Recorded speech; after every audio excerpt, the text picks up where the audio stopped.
The following is a special presentation of Major League Baseball International.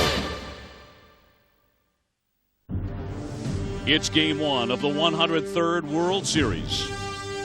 The Colorado Rockies versus the Boston Red Sox. It is the first World Series appearance for the National League champion Rockies. In a stunning change to the story of Colorado baseball, they've won 21 of their last 22 games, catapulting them from another disappointing season into the spotlight for the first time in their previously unremarkable 14-year history. For the American League champion Red Sox, life in the limelight is all they know. A long-awaited title in 2004 ended 86 years of agony for an organization and its devout fans. Now a model for all 30 ball clubs, a second World Series championship in 4 years will establish the Red Sox as the best franchise in baseball. Colorado is about the enthusiasm of youth, attempting to achieve the unthinkable from a new frontier in the baseball world. Boston is defined by toughness and experience, a team as gritty as their beloved city, with a postseason history as old as baseball itself. Tonight, two teams without fear go face-to-face. Game 1 is next. And to introduce to you the players for this 2007 World Series, here's PA announcer here at Fenway, Carl Bean.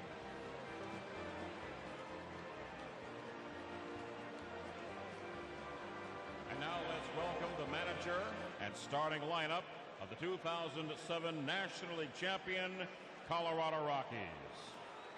First, the manager, Clint Hurdle.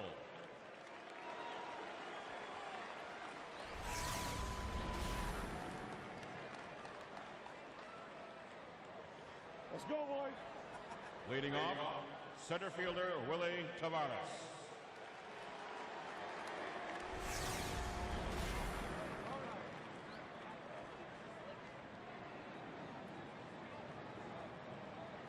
Batting second baseman Kazuo Matsui.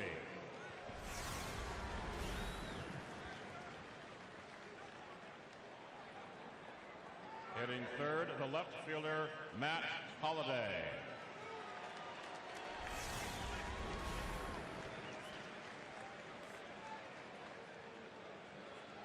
In the cleanup spot, the first baseman Todd Helton.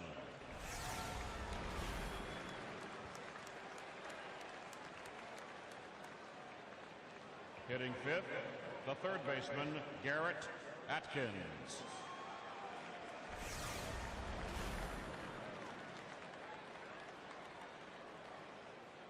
Batting sixth, playing right field, Brad Hawk.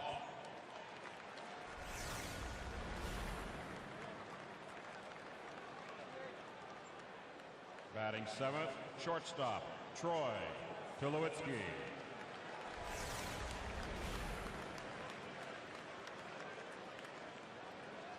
Hitting eighth and in the bullpen, the catcher, Jorvit Torrealba.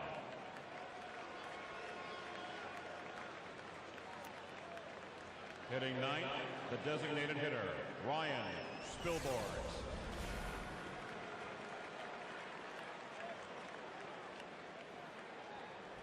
And starting for the Rockies tonight, in the bullpen, Jeff Francis.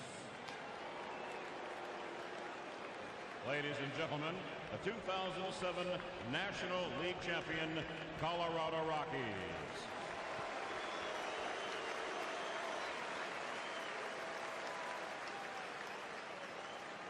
And now, the starting lineup for your 2007 American League champion, Boston Red Sox.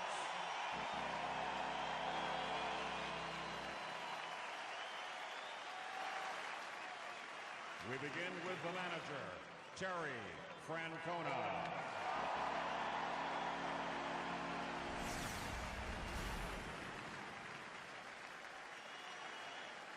Leading off the second baseman, Dustin Pedroia.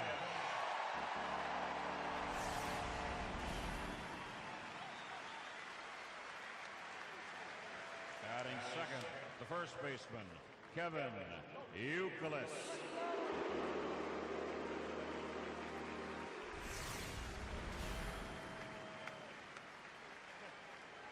Batting third, the designated hitter, David Ortiz.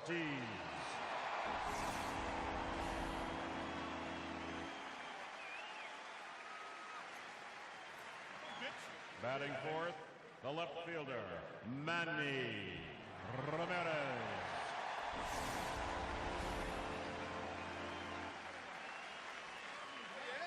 Batting fifth, the third baseman, Mike Lowell.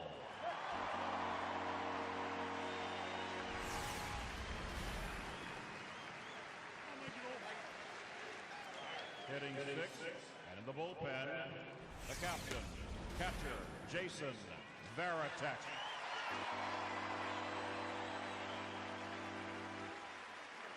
Batting seventh and playing right field, J.D. Drew.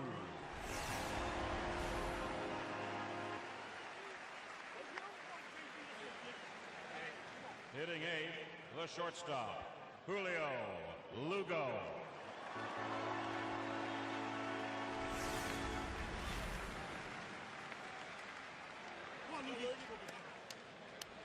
Hitting ninth, the center fielder, Jacoby Ellsbury.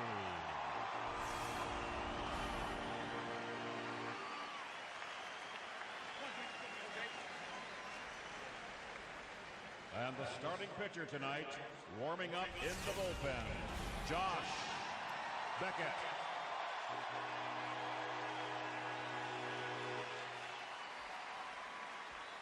Ladies and gentlemen, your 2007 American League champion, Boston Red Sox.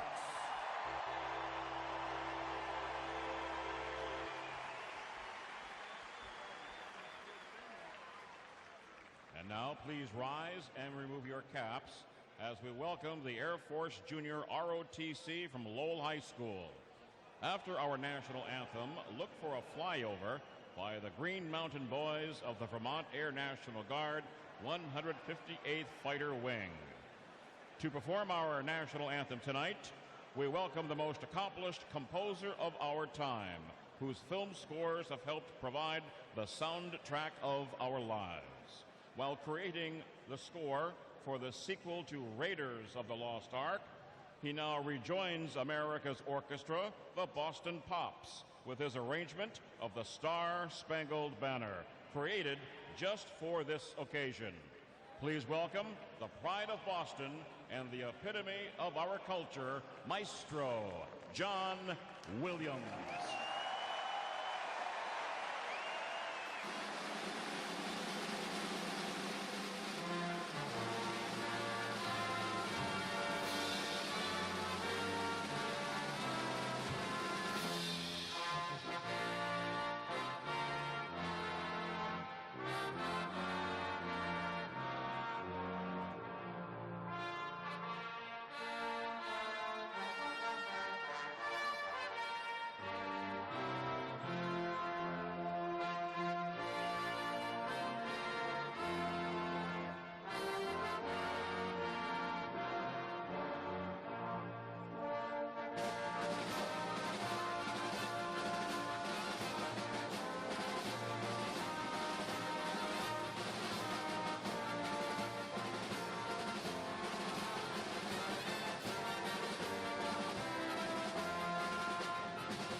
You can't ignore the World Series.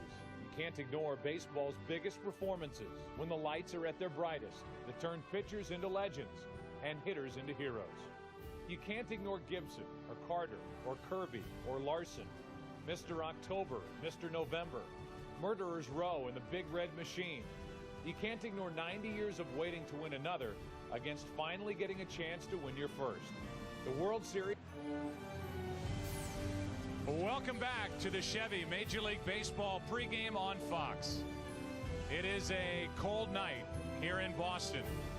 It is a wet night here in Boston. It is game number 1 of the 2007 World Series here at Fenway Park. And the matchup, the Colorado Rockies representing the National League, and from the AL, the pennant-winning Boston Red Sox. And now welcome to the broadcast booth, everybody. I am Joe Buck. Tim McCarver is coming right up. Well, you know the story with the Boston Red Sox. They were down 3-1 to Cleveland. They've won 3 straight, so they come right into this World Series hot. If they're hot, what are the Colorado Rockies? Winners of 21 of their last 22. They've won 10 straight and all 7 postseason games so far in October. And Tim McCarver, they are a heavy underdog, better than 2-1. They've got every reason to believe that they're going to stay hot and roll right through into this World Series, but they've got their hands full tonight with Josh Beckett on the mound for Boston. Well, first of all, Joe, I don't think the layoff will hurt them. I agree with Eric Burns. I mean, when you think about Josh Beckett likening the Rocky lineup to an American League lineup with 5 guys with 90 RBIs or more. I mean, realistically, I think the Rockies tonight and tomorrow night want to get out of here with 1 win. They want to split. But think of the huge psychological edge if they can beat Josh Beckett tonight, who's been all but invincible this postseason. Yeah, so far 3-0 this postseason, and he is putting together a great resume for October baseball. We take a look at the matchup in detail and the players in this World Series. The Colorado Rockies, they hand the ball tonight to the left-hander Jeff Francis, taking on the home-standing Boston Red Sox tonight in Game 1. Whether it's Papelbon, manager Francona, the starter Josh Beckett, they can thump. We come back and give you the Rockies starting lineup on the other side of the break. Todd Helton is the first baseman and the veteran for this Colorado team, an anchor on their infield. And he and Dick's Sporting Goods, they bring you the starting lineup tonight for Colorado. Hi, I'm Todd Helton, Colorado Rockies. Tonight's lineup: Willie Tavares, Kaz Matsui, Matt Holliday.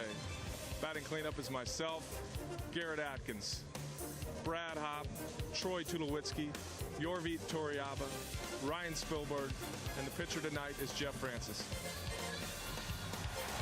No messing around whatsoever. Just right through it. And there's your lineup for the Colorado Rockies. And there's your manager for the Colorado Rockies, Clint Hurdle, in his 5th full year. And the 50-year-old has this Rocky team rolling. And if you are just checking in on Colorado and don't know much about their 2007 season, here's what you should know before Game 1 of this World Series. Well, they're hot. You know that. First team since the 76 Reds to start the postseason 7-0. During the regular season, the best fielding percentage set a major league record. Their infield is outstanding. 3rd lowest team ERA in baseball in the second half. Baseball, Game 1, right around. The World Series on Fox, sponsored by American Gangster, starring Denzel Washington and Russell Crowe. By MasterCard, there are some things money can't buy. For everything else, there's MasterCard. By eBay, shop victoriously. And by Dish Network, get in the game. Who's on the mound tonight for the Boston Red Sox? It is Game 1.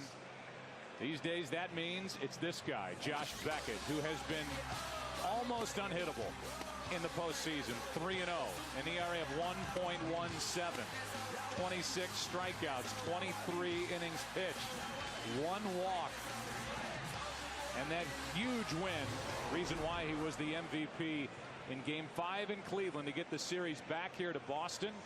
There are the regular season numbers, the Major League's only 20-game winner, Josh Beckett, and here's his scouting report. It's almost a redundant scouting report, Joe. Big game, give the ball to Beckett. That's what the Red Sox have done after the Marlins did it back in 2003. His curveball during this postseason, and the Cleveland Indians hitters can tell you, has been devastating, and I mean devastating. Before his first pitch, it's time for the Budweiser opening pitch. Reach for the perfect balance of flavor and refreshment. Budweiser, the great American lager.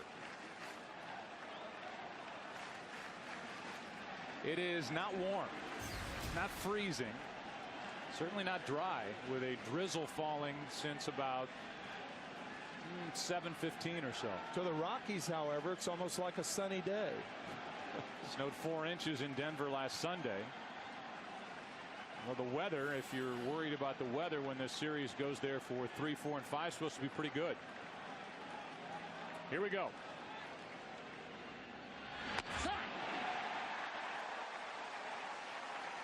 Strike one to Willie Taveras. Matsui on deck, and then Holiday. Taveras a big weapon. He and Matsui, the element of speed at the top of this lineup for Colorado. Strike two.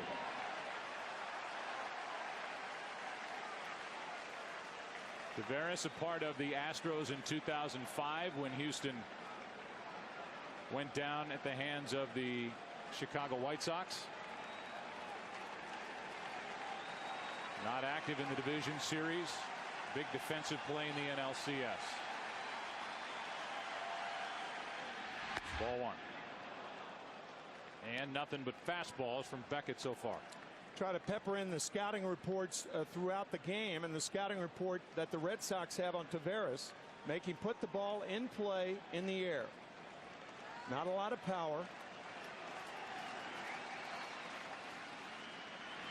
On the outside corner, one away. Or throw him a pitch like this and strike him out. Right on the corner.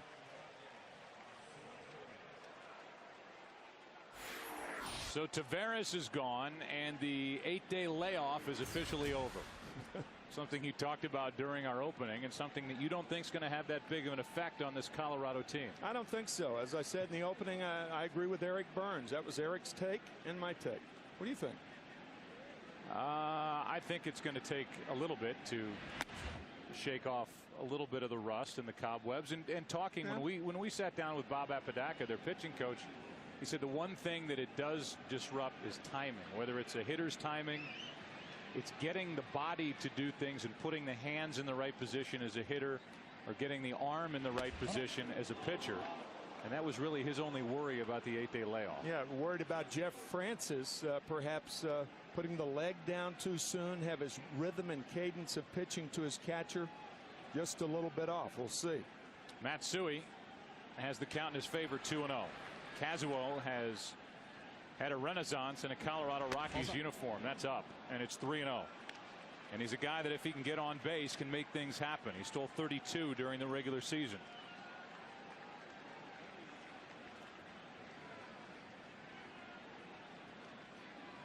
Matt Holliday on deck, and a 3-0 pitch.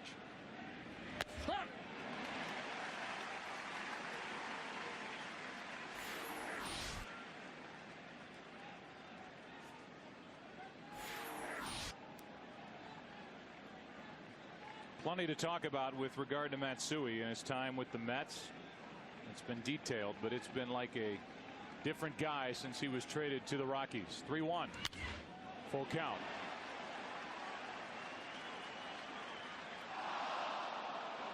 During his career with the Mets, Matsui, who was handed a $20+ million contract to come from Japan, where he was a teammate of Daisuke Matsuzaka, he hit .256.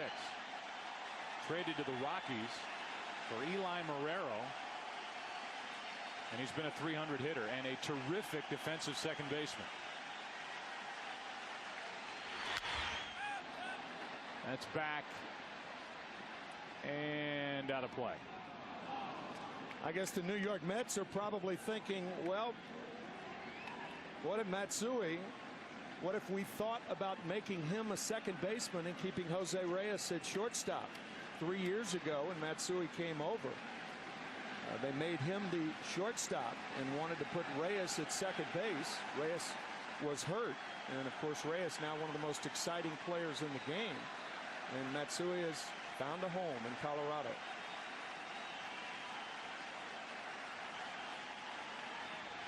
2 out.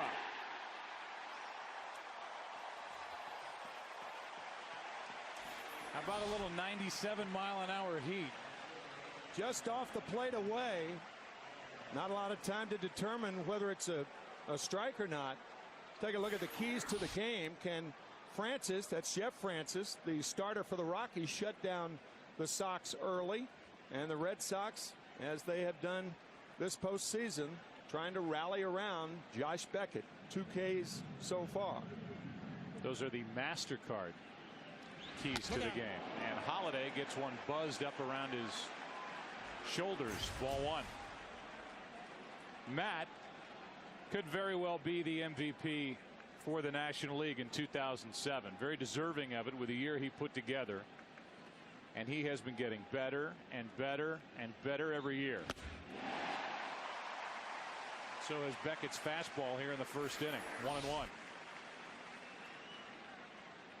After a taste of the fastball inside, a fastball for a strike. It was Matt Holliday who homered against Beckett on that June 14th game, won by the Rockies. Regular season interleague play. That's strike 2. And that second pitch is where the Red Sox believe they can get Holiday out. Up. Helton, a good high ball hitter, is on deck. This one down a little more, but I mean, barely able to get a piece of it is Matt Holliday.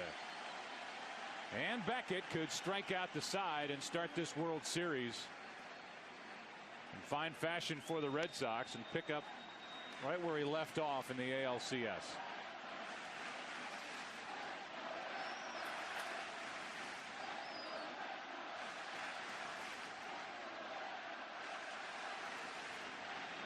He did.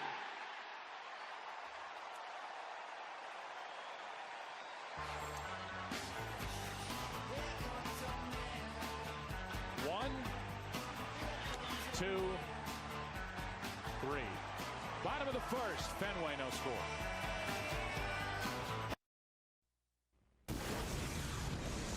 Hi, I'm Carl Yastrzemski to give you the starting lineup for the Boston Red Sox. Batting first, Dustin Pedroia, second base. Batting second, Kevin Youkilis, first base. Batting third, David Ortiz, the DH. Batting fourth, Manny Ramirez, left field. Batting fifth, Mike Lowell, third base. Batting sixth, Jason Veritek, the catcher.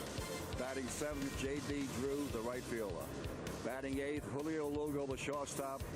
Batting ninth, Jacoby Ellsbury, the center fielder. And pitching, Josh Beckett.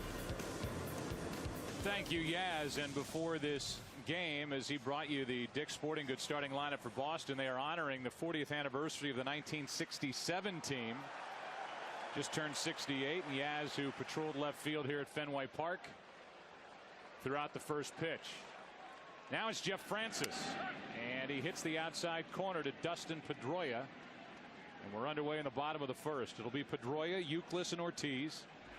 If anybody gets on, Manny Ramirez against the 17-game winner, Jeff Francis. And a shot into left center field. Pedroia off the top of the wall. It's gone. Home run. Dustin Pedroia. 1-0. Red Sox on top.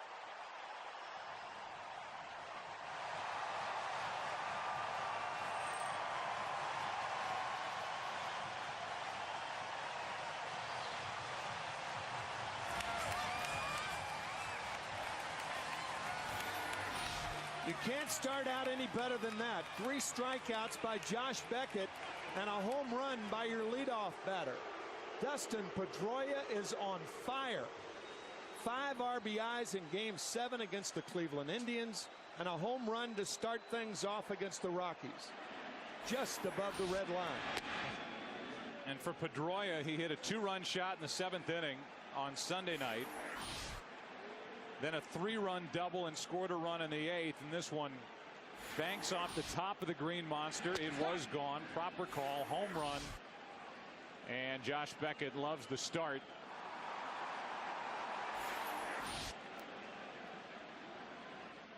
"32nd player is Pedroia to hit a home run in his first World Series at bat. And it was really Pedroia and the guy at the plate now, Youkilis, who offensively carried this team in games 6 and 7 here at Fenway to beat Cleveland. Boy, they are red hot. That's into right center field and to the wall. A rocket hit to right center for a double.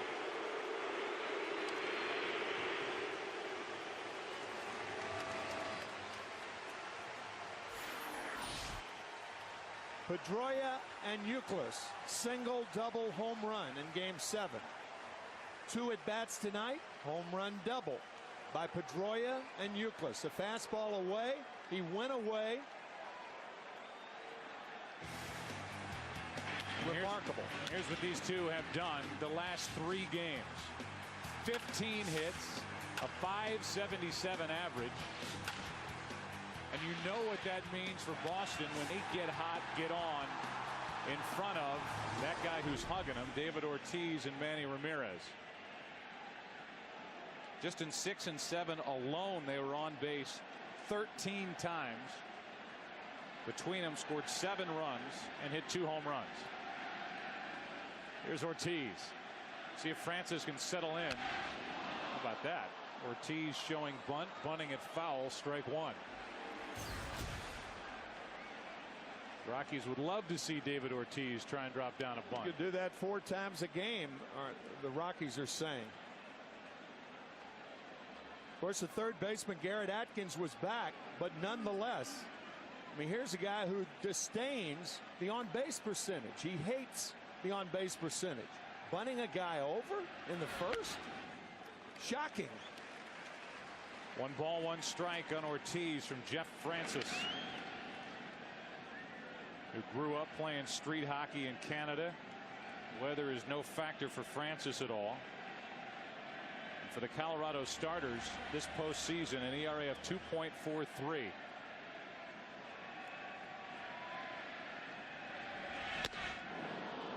So far, Ortiz in his postseason career hitting .220 against left-handed pitching, and Francis is looking for what could be a key strikeout here in the first, with Youkilis at second and nobody out.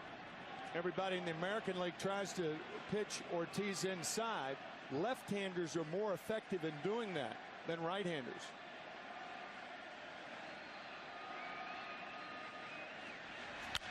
And he pulls it to the right side. Helton grabs it to the bag, over to third. Youkilis, 1 out. Manny Ramirez coming up. And the World Series on Fox is sponsored by Dick's Sporting Goods. Every season starts at Dick's. By Gillette Fusion Power, the best shave ever. By HP, the computer is personal again. And by the car you can't ignore, the all-new Chevy Malibu.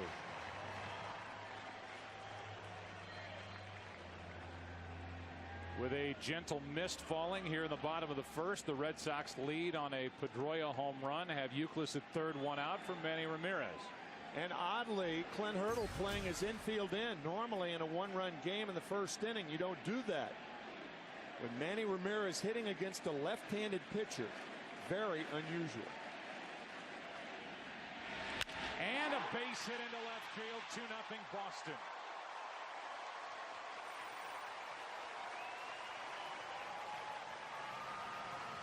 I don't know if Troy Tulowitzki would have made the play had the infield been back, but he would have been deeper. But with the infield in, no chance for the 6'3" Tulowitzki to make the play. And the Red Sox add on. There you can see the infield in. And this ball over the head of Tulowitzki. Probably would have been a base hit anyway.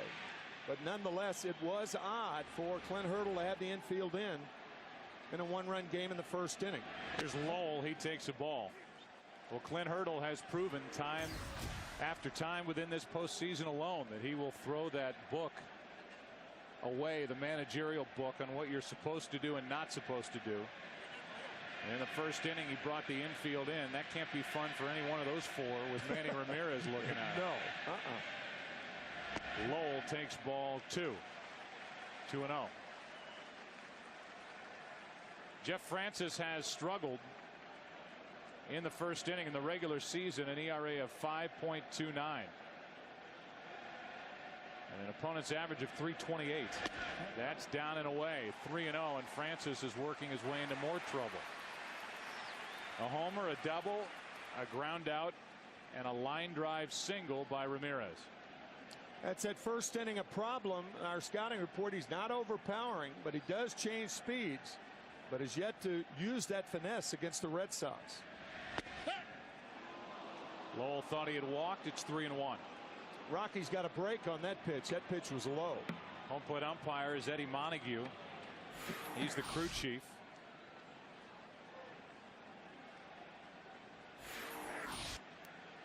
And the last time he worked a World Series as a crew chief was 2004 when the Red Sox won it all. That's into right center field and called for and caught by Taveras. 2 out, and Varitek will be the hitter. The other names and the other umpires who are working this series: Laz Diaz at first, Ted Barrett at second, Chuck Merriweather at third, Mike Everett in left, and Mike Riley down the right field line. Making friends with the Fenway faithful down the right field line. It's a good idea. Can I get you anything? You enjoying your evening? 1 on, 2 out. Varitek at the plate.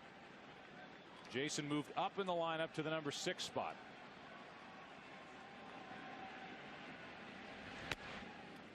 Ball 1 from Francis. Jason playing his 50th postseason game, by far more than any other Red Sox player.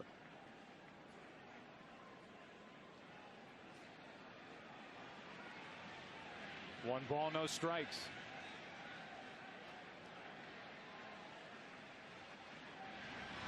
On the inside corner, sweeping across the plate. It's 1-1. For the Red Sox, playing in their 135th postseason game, 7th most. Colorado in just their 12th. But the first 7 this season have been virtually perfect, and when Clint Hurdle has needed a big out, he's gotten it. And he's needed a big hit, whether it's somebody in his lineup, top or bottom of the order, or somebody off the bench like Seth Smith, he's been able to get it. It's Jamie Quirk, his bench coach, going through the signs for Yorvit Torrealba, his catcher.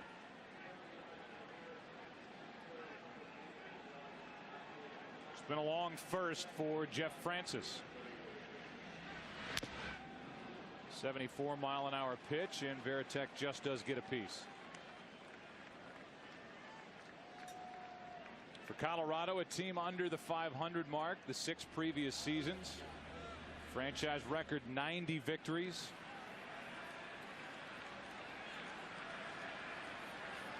'89 and '73 plus the 1-game playoff against San Diego, which they won, to continue their roll.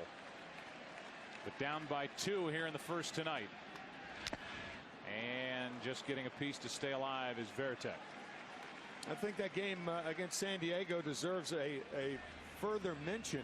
I mean, the Padres scored 2 runs in the top of the 13th inning, and then the Rockies came back and scored 3 in the bottom of the 13th inning. That's what put them in the postseason. A remarkable ball game.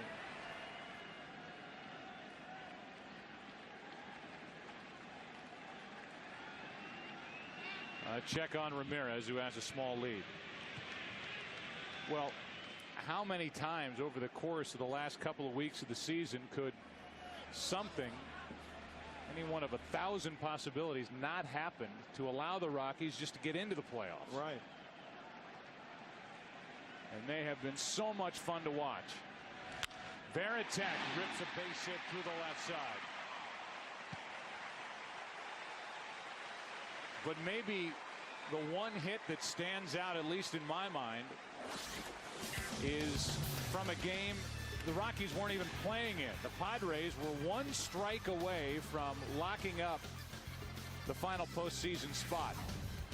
Trevor Hoffman delivered it, 2 out, 2 strikes, and Tony Gwynn Jr. got the triple down the right field line to tie it. The Brewers went on to win that day. They won on Sunday. The Rockies kept on winning, and then they took on Jake Peavy in the game following the regular season on Monday. and persevered and won it against Trevor Hoffman in the 13th. They swept Philly. They swept the Diamondbacks, and here they are. That's down and away, ball one. J.D. Drew at the plate. Drew hit in every game from games 2 through 7 in the ALCS. At the big game 6 grand slam in the first. Could make this a big first inning tonight. And he is added to it. 1 run will score Ramirez. Varitek will be held at third. And it's 3-0 Red Sox in the first.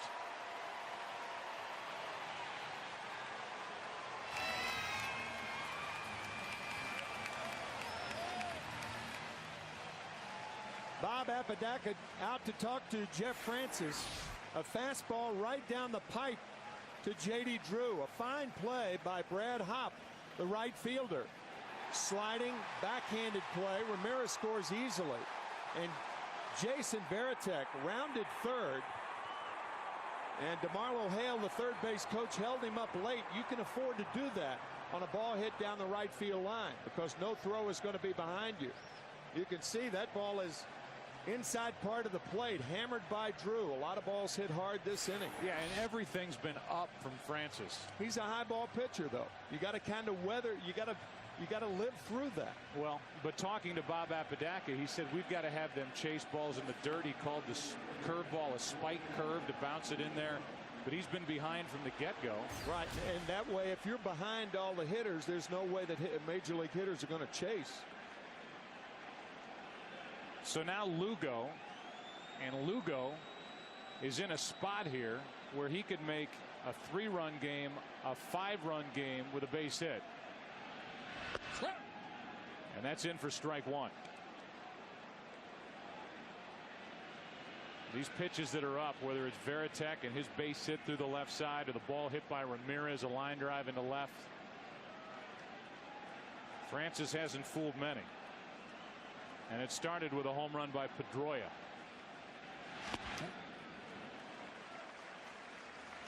One ball, one strike. This is a big hitter for Jeff Francis, trying to limit the damage. The speed of Drew at second, a base hit out of the infield would likely mean 2 more runs. Strike 2 on Lugo. Lugo's been struggling, the number 8 hitter tonight. And a guy whose only 2 RBIs in this postseason came in game 6. Just 8 out of 35.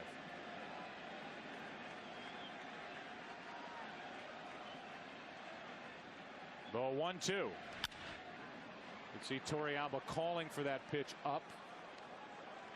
And Lugo fouled it out of play off to the right. Once again, you could do this when you're ahead in the count. You can afford to climb the ladder, as the pitchers and catchers said.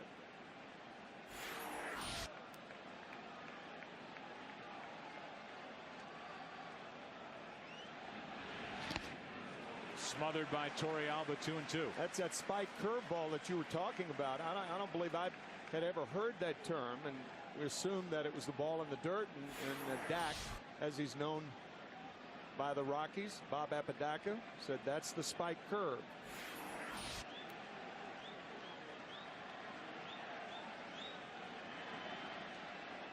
Second and third, 2 out. And Lugo chops to third. Tough pick by Atkins. Good play on both ends. How big was that for Colorado? Wow. They set a record on their infield with their fielding percentage, and this is as good as it gets. It started with a home run for the Red Sox. They tacked on 2 more, and after one in game 1, lead 3-0.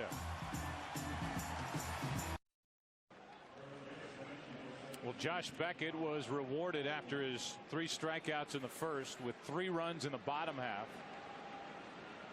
Dustin Pedroia became the first rookie to lead off the World Series with a home run when he got one literally off the top of the Green Monster here at Fenway. And 2 more runs, RBIs by Ramirez and Drew. And it's 3-zip, and Beckett back to work with Helton. Ball's out.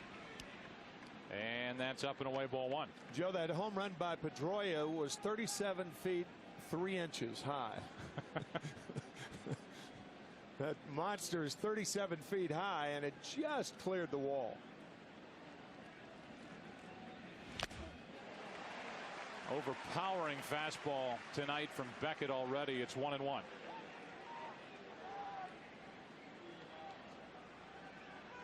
It's Helton now. Garrett Atkins will follow, and then Brad Hopp.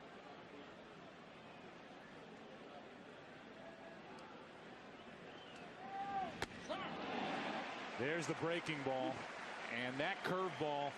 It's the first one we've seen tonight from Beckett, and when that is on, and that filthy, he's almost unbeatable.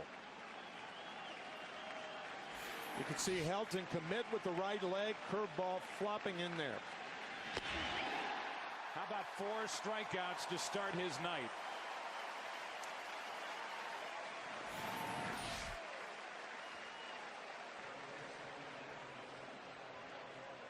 World Series record to start a game, 5 straight strikeouts. Mort Cooper, the 1943 Cardinals, Sandy Koufax against the Yankees for the Dodgers in 1963. I think that was the day Sandy struck out 15 Yankees. He used to do a lot of that. And that flash of brilliance in his career.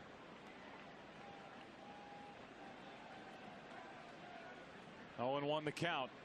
Atkins at the plate, and Atkins goes deep into left field. Ramirez will watch it hit off the very top of the green monster, and it's a 1-out double for Garrett Atkins.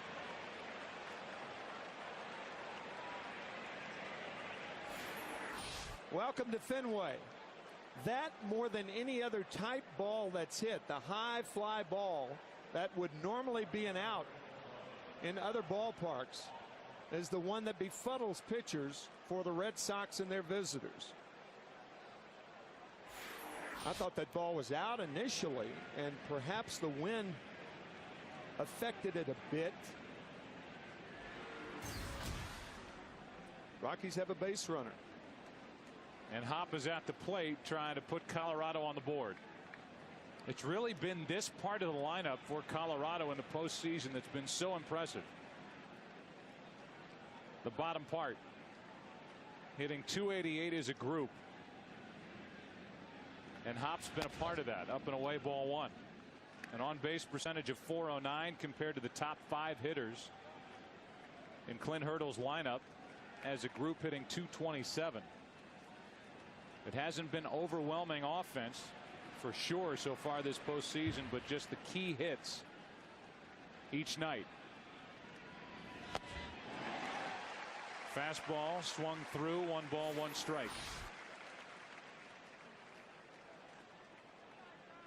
I believe that pitch to Atkins was a slider. It was a hanger, and really not because a double was on the end of it, but the worst pitch Josh Beckett has thrown in the 1 1/3 innings.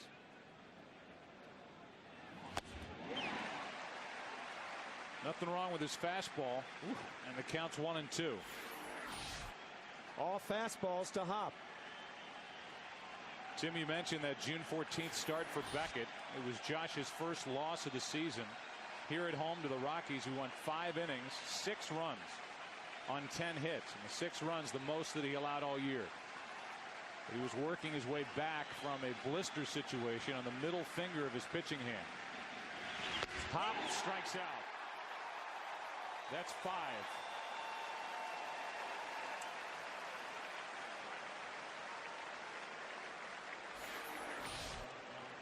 Right on the corner to Hopp. With Hopp. Man. Game 1 of the division series against the Angels. Beckett, a 4-hit shutout and a 4-0 win. Game 1 of the ALCS, a 10-3 win over Cleveland, went 6. Allowed 2 runs on 4 hits, and then dominant in game 5 As Tulowitzki shoots the gap in left center, the Rockies are on the board. Off the wall, in to score is Garrett Atkins, who doubled high off the green monster. Now Troy Tulowitzki, the rookie, hits a ringing double into left center field to make it 3-1. In the postseason, 16 of the 19 runs the Rockies have scored have been scored with 2 outs. A big 2-out base hit by a guy who will probably be the Rookie of the Year. 99 RBIs on the season. That's the second most for a rookie shortstop, and what a player he is. Troy Tulowitzki. Sensational. His biggest competition for Rookie of the Year, Ryan Braun, the third baseman from the Brewers, hit 34 home runs, 97 RBIs, hit 324. But when you put the entire package together, defensively, what he meant to this Colorado team, he'd get my vote. Mine too. Tulowitzki at second with 2 out, and here is Torrealba, who takes high ball 1. Here are the candidates: Chris Young, who hit 32 home runs for the Diamondbacks. The numbers for Braun and then Tulowitzki, but that's only half the story for Troy. He's already a leader for Colorado when he plays the shortstop position. Committed only 11 errors. He did everything.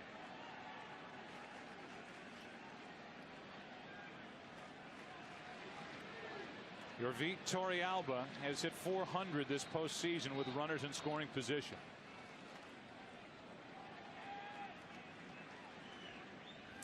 And a shattered bat. One hop to Julio Lugo. Rockies are on the board. A pair of doubles. Garrett Atkins with 1 out. Troy Tulowitzki, the rookie, with 2 out. 3-1 after an inning and a half. The World Series on Fox, sponsored by Budweiser, delivered fresh daily from their New England brewery. Reach for the perfect balance of flavor and refreshment. Budweiser, the great American lager. The hitch was here at Fenway, the Clydesdales. Beautiful shot here at this ballpark, where the Red Sox first started playing in 1912. And here is Jacoby Ellsbury, the number 9 hitter, with Dustin Pedroia to follow, and then Kevin Youkilis.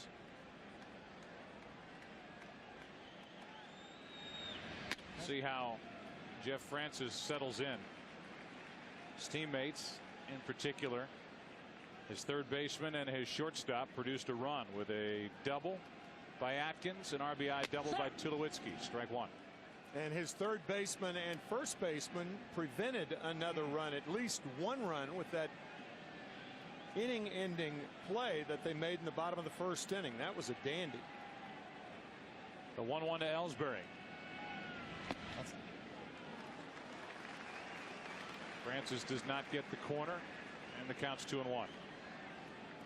Minor league defensive player and base runner of the year, 06 and 07 for Jacoby for the Red Sox. Good pitch, ties up the rookie, and the count evens at 2. Interesting to note that he only had 116 at bats this year, so Ellsbury will be a rookie next year. 130 at bats during any one season. If you don't reach that, then the following year you're still a rookie. So he could certainly be the Rookie of the Year in the American League next year. There's strike 3, and the first strikeout of the night for Jeff Francis. He got Ellsbury looking, 1 away. For the first time in World Series history, a starting pitcher struck out 3 in a row to start the night. And then, bottom of the first, home run. And our friends at Stats Inc., Don Hartack, who we lean on night after night, Don Zemenda, and all the workers there that do such a great job. Strike 1 on a breaking ball to Dustin Pedroia. So that was a little bit of baseball history, and it was Pedroia providing the back end of it. The 0-1 from Francis. Chopper to Atkins. 2 out.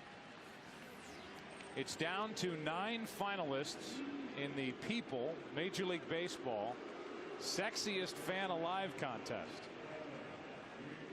Is your favorite team in it? Go to peoplesexiestfan.com and let your vote count. Here's Euclid. This is a Boston team that at the start of the night is scoring an average of 7 runs per game this postseason, and outscored the Indians 30-5 in games 5, 6, and 7 of the ALCS. They get on a roll. They are relentless. And a good second inning for Francis. The strikeout, a ground out, and he has Euclid 0-2.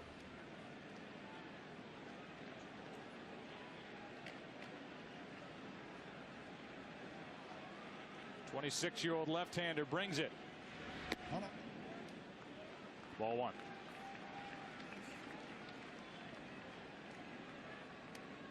And no surprise when you look out at Jeff Francis.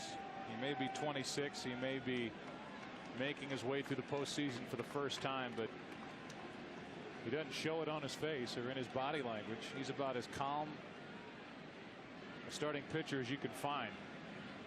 Getting his first crack at it, missing high with a fastball, 2-2. More about him from Vancouver, British Columbia, and the 9th overall pick in 2002.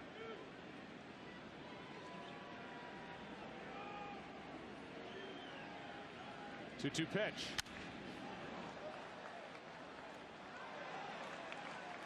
For Francis, he started game 1 of the division series, beat Philly 4-2, went 6, allowed 2 runs on 4 hits.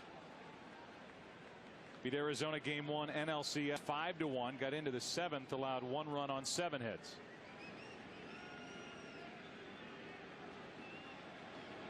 Is 2-2 to Euclid. Full count. On deck, Ortiz.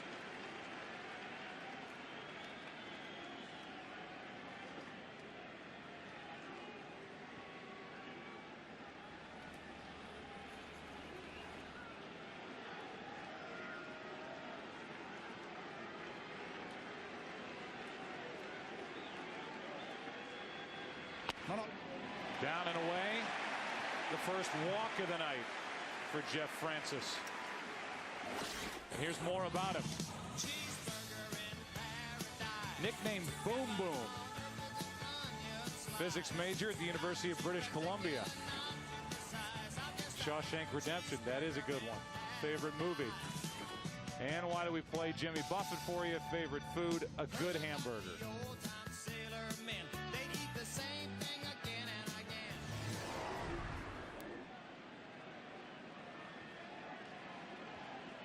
That burger was courtesy of Eagles Deli in Boston. That's a burger. Big burger. Here's Big Poppy. Strike 1. 5 pounds of beef. They call it the challenge burger. 20 slices of cheese, 20 slices of bacon, and 5 pounds of fries. Eagles Deli and Restaurant in Brighton, Mass. Come on. How do you attack something like that? Need some help, I'll tell you. Yeah.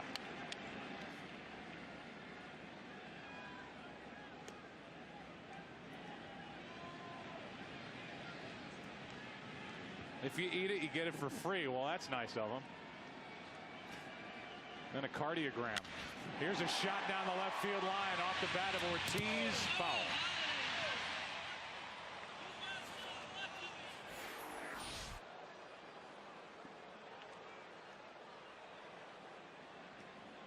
Talked about it during the American League Championship Series when David Ortiz was facing CC Sabathia. And a big, strong guy like Ortiz hits a fastball. Normally it's to left field. Off a guy who throws it. He'll pull the curveball. He'll pull a ball that's down from a left-handed pitcher. But if that ball is right around the waist or up, he'll hit it to left field. That ball tailing foul.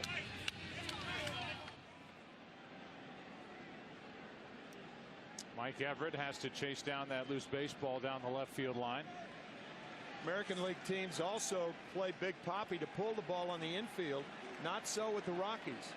They're almost straight away with the second baseman Matsui over in the hole. 1-2 to Ortiz is lined into left. Holiday will let it go all the way to the wall, and Euclid from first coming to the plate. Throw by Tulowitzki, too late. It's 4-1.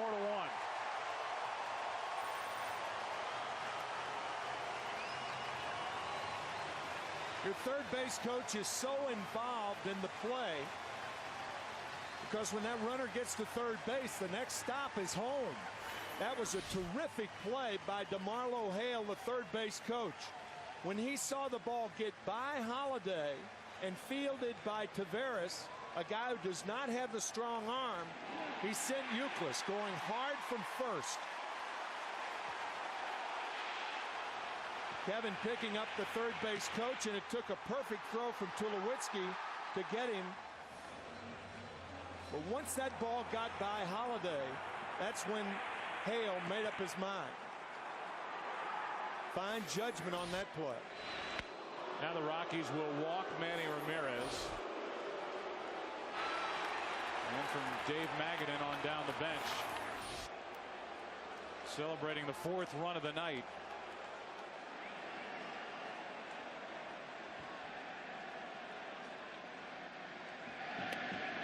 Obviously the grass out in the outfield is slick with this rain that's been falling. That ball hit.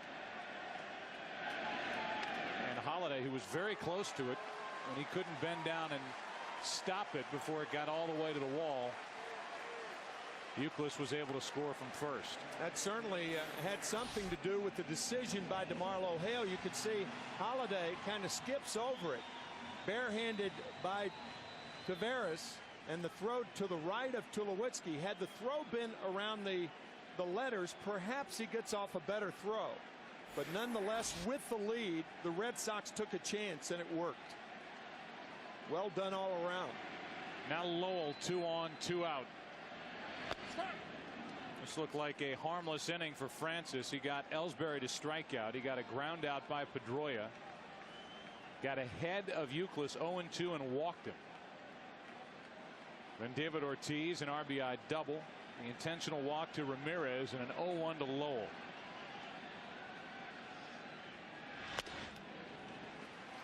One ball, one strike.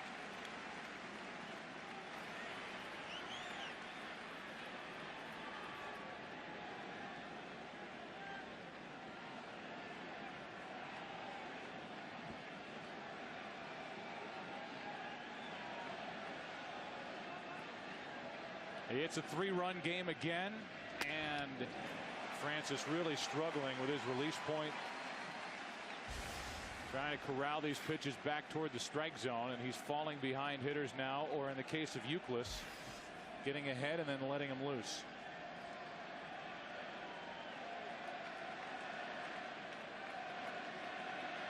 Mike Lowell sitting on a fastball here. Yet to change speeds on this pitch. Nope. Challenged him. And Lowell took it. 2-2.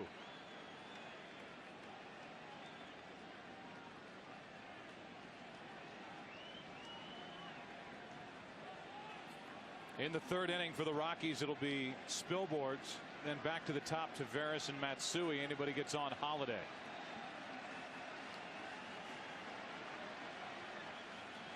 Two-two pitch. Little pop up right side.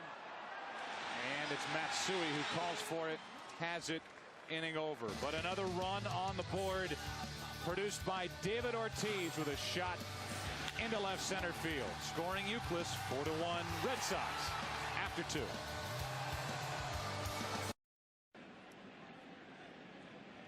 We welcome you back to Fenway Park. It is the third inning. And Ryan Spilborghs, who is the DH, takes a little high, ball 1. You get a real quick look at our AT&T poll question. It's waiting in the wings. Spilborghs, then Taveras, then Matsui against Beckett. And that's upstairs 2-0. Beckett has struck out 5. He's allowed 1 run on 2 hits. Spilborg's the DH at .299 during the regular season. So far 3 for 10 in the postseason. High again. It's 3-0. All 3 of those balls just about in the same spot, above the letters.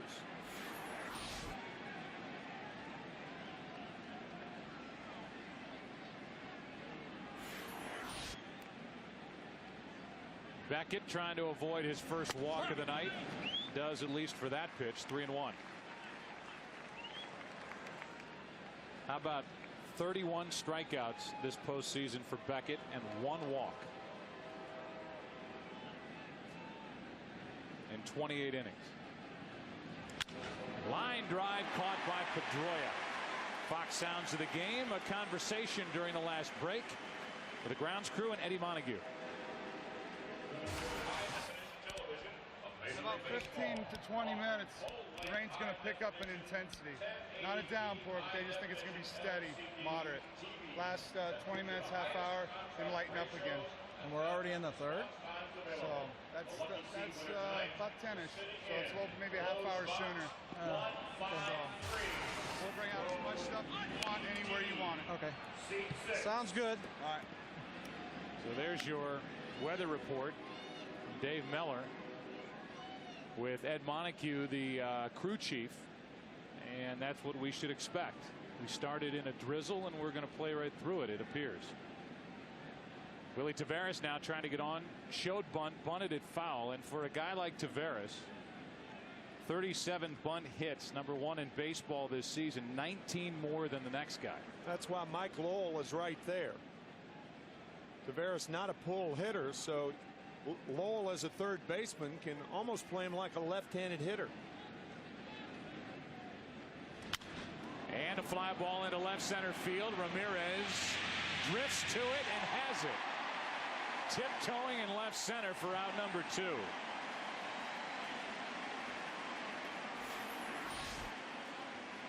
Ramirez, or Red Sox fans, really not sure whether Manny was going to get to that ball or not, but he ends up catching that ball in the web. Taveras hit it with enough hang time for Ramirez to make the play.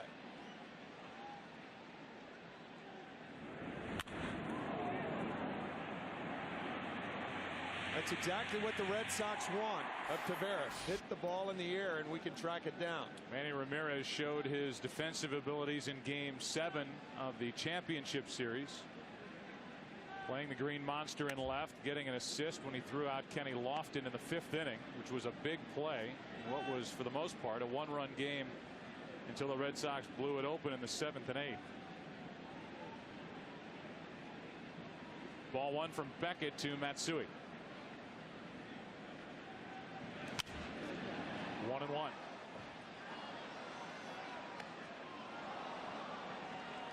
On deck is Matt Holliday.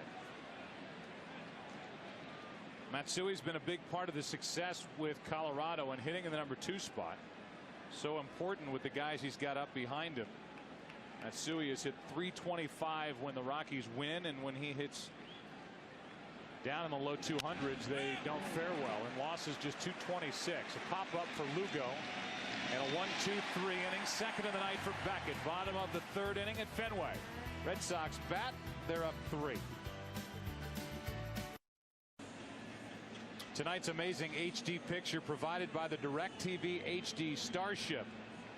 Now broadcasting over 70 channels in HD. DirecTV, the world champion of HD sports.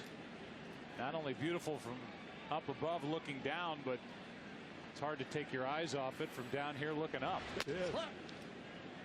With that flat screen that's on it in high def.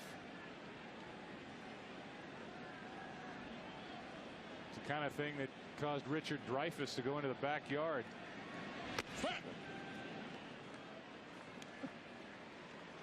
Like we're being visited. 0-2 the count on Veritek.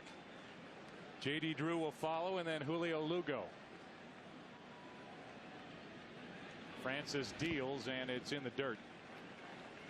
Torrealba blocks ball 1.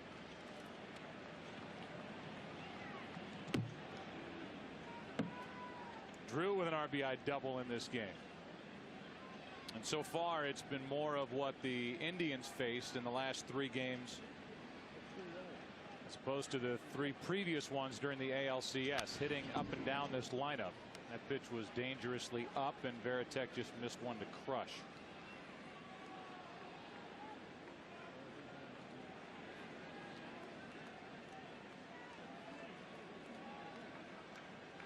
Francis 1 strikeout, 2 walks.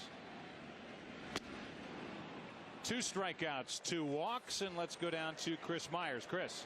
Joe, the rain is picking up, as you mentioned. It has been falling steadily throughout the game, and as you heard the umpire and the groundskeeper talking earlier, it's in the forecast to continue. It shouldn't get much heavier, but it won't completely stop. Now, they used a calcite clay drying agent on the infield, so that shouldn't be a problem. But where weather could be a factor, where the wetness could affect, is in the outfield. We saw hints of that on Ortiz's RBI when Holiday had to hesitate because the warning track is slick. They were not able to put that drying agent out there, and of course the grass in the outfield, the ball skips through that just a little bit. So the forecast cold and damp, and as one of the Rockies players told me after batting practice, we were here in mid-June and it was cold and damp. That's what we expect. Our own little Jub, Chris Myers, playing the role of weather person, grounds crew, director, you name it. Thank you, Chris. And Ken Rosenthal's down there somewhere too, as a 2-hopper off the bat of Drew is fielded by Helton, 2 out. And the rain picks up a little bit here in the 3rd inning, and we showed you just a glimpse of our poll question, AT&T poll question. Jeff Francis, the 2nd Canadian-born pitcher to start a World Series game. Who was the first? You can text A, B, C, or D to 991 on your wireless phone from AT&T. Standard text messaging rates apply. Or visit msn.foxsports.com/AT&T trivia. Down and in, ball 1 to Julio Lugo. Lugo bounced out to third his first time up, and it was that play you referred to, Tim, was 2nd and 3rd, 2 out. So good on each end. Atkins at third and Helton at first on a low throw, and that saved at least 1 run. Yeah, and you had 2 guys backhanding balls. Atkins backhanding the short hop, and then Todd Helton, a 3-time Gold Glover, backhanding the in-between hop. Line drive foul out of play, 2-1. Here it is one more time. This ended the 1st inning. The backhand on the short hop, the bag a problem, the in-between hop backhanded by Helton. That was a sensational play on both ends by the Rockies to get out of further damage in the 1st. And there is nobody better at that phase of the game than Helton. Here's another chance for Atkins, and even a perfect play might not have had Lugo. Count of 2-1. It's a bunt base hit for Julio Lugo, and Ellsbury will bat. Lugo had 1 bunt base hit against the Indians, and Atkins tried the only play that he had. But I agree with you, Joe. I don't think if he comes up with that ball cleanly that he has a play on Lugo at first base. The reason that's not a bad play, if you can't run, it's not a good play to bunt with 2 outs and nobody on. If you can run, it's a good play, because now at first he has a chance to get on second base and get in the scoring position because of his legs. Here's Jacoby Ellsbury, 1 on, 2 out. Jacoby struck out his first time. And a check on the runner, Lugo. Yeah, Lugo was thinking about running then. In fact, he took a step towards second base. Had Francis been a little quicker with the delivery to first, better chance to get him.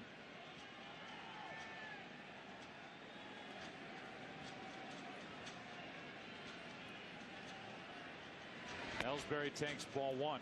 I think one of the most impressive parts of Jacoby Ellsbury's season, with the glimpse that he got at the big league level in 116 at bats, is how he hit left-handers.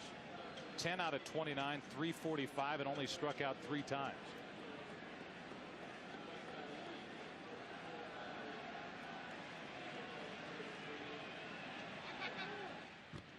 And you can hear Louis Alicea, the first base coach, trying to help Julio Lugo read the pickoff move by Jeff Francis.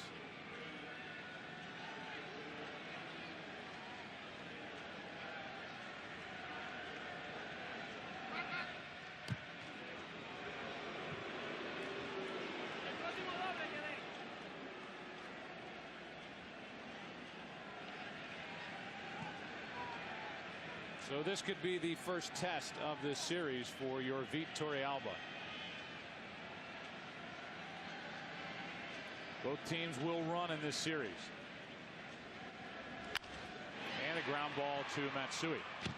That'll do it for the Red Sox in the third. A 2-out hit by Lugo. They've stranded 5. Big bats coming up for Colorado. Holiday, Helt, Atkins. Rockies down by 3. The World Series on Fox, sponsored by the new AT&T. Your world delivered. By Lipitor. And by Taco Bell, where a little flavor goes a long way. Think outside the bun. Part of the order for the Rockies, who are down by 3. That means Holiday, Helton, and Atkins strike 1. We have only seen the curveball a couple of times from Josh Beckett. For the most part, he's come right after these Colorado hitters with that 96, 97 mile an hour fastball. And it's been enough.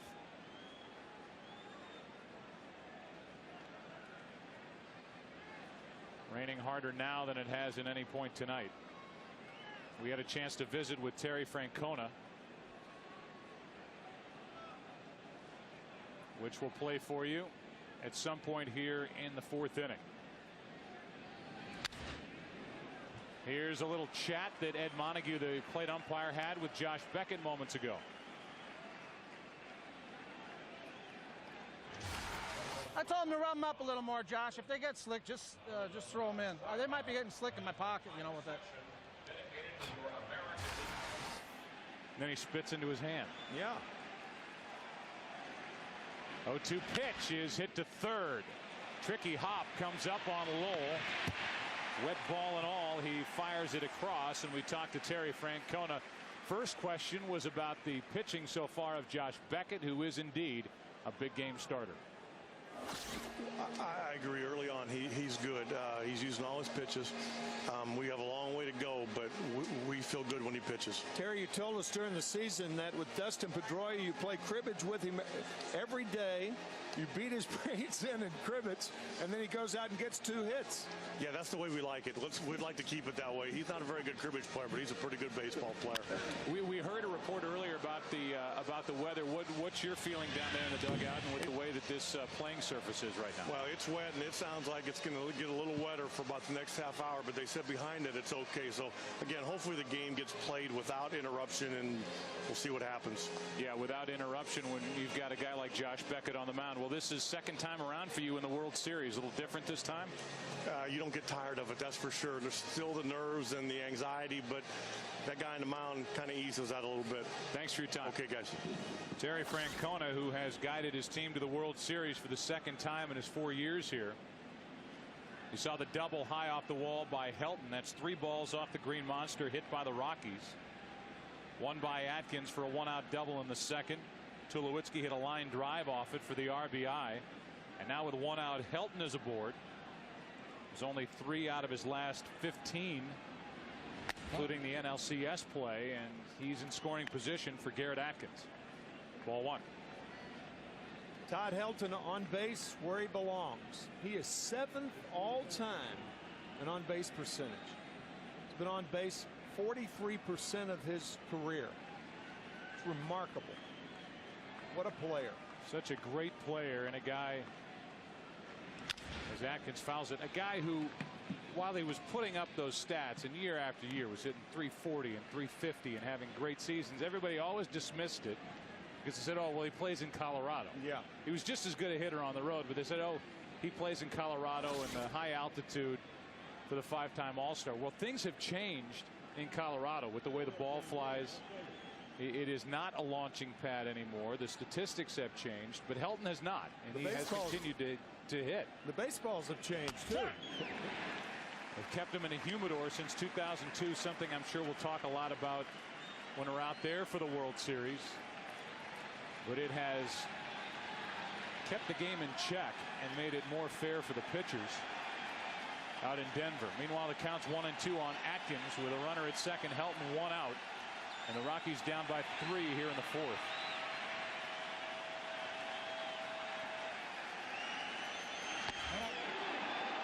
fastball misses. 2-2.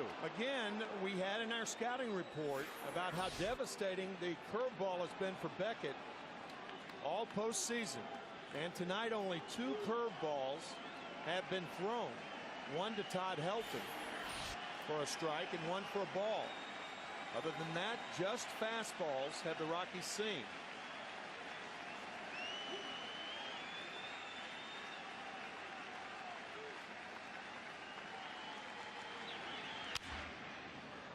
But these Rocky hitters know it's there.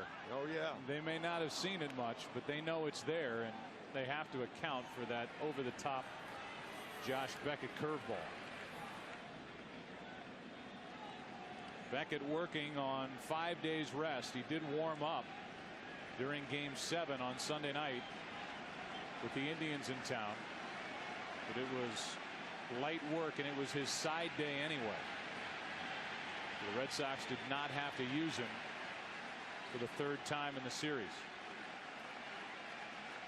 Here's a 2-2. There it is. The curveball, 2 out. What a weapon. 6 strikeouts for Josh Beckett. After all of those fastballs, here comes the curve to get Atkins way out in front. So now it's up to Hop, who struck out his first time.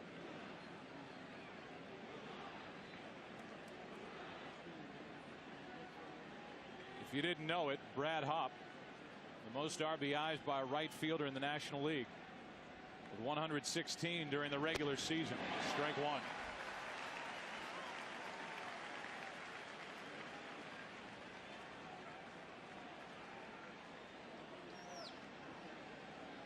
And the most since Sheffield in 2003 drove in 132 with the Braves.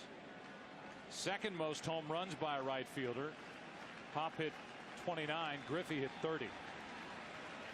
Productive hitter in the number 6 spot. And there's a curveball for strike 2. Beckett relies more on the curve to left-handed batters than he does right-handed batters. That's a beauty there. This crowd wants to see strikeout number 7.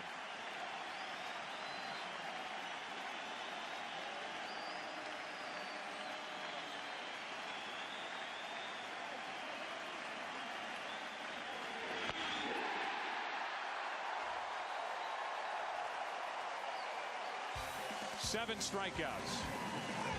No walks. 1 run on 3 hits and a 3-run lead in the 4th.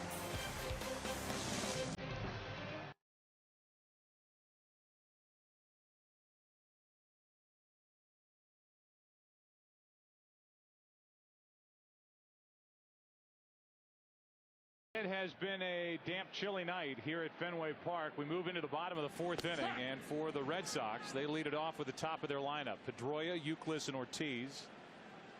If anybody gets on, Manny Ramirez. 4-1, Boston out in front, and Pedroia got it started with a home run his first time up.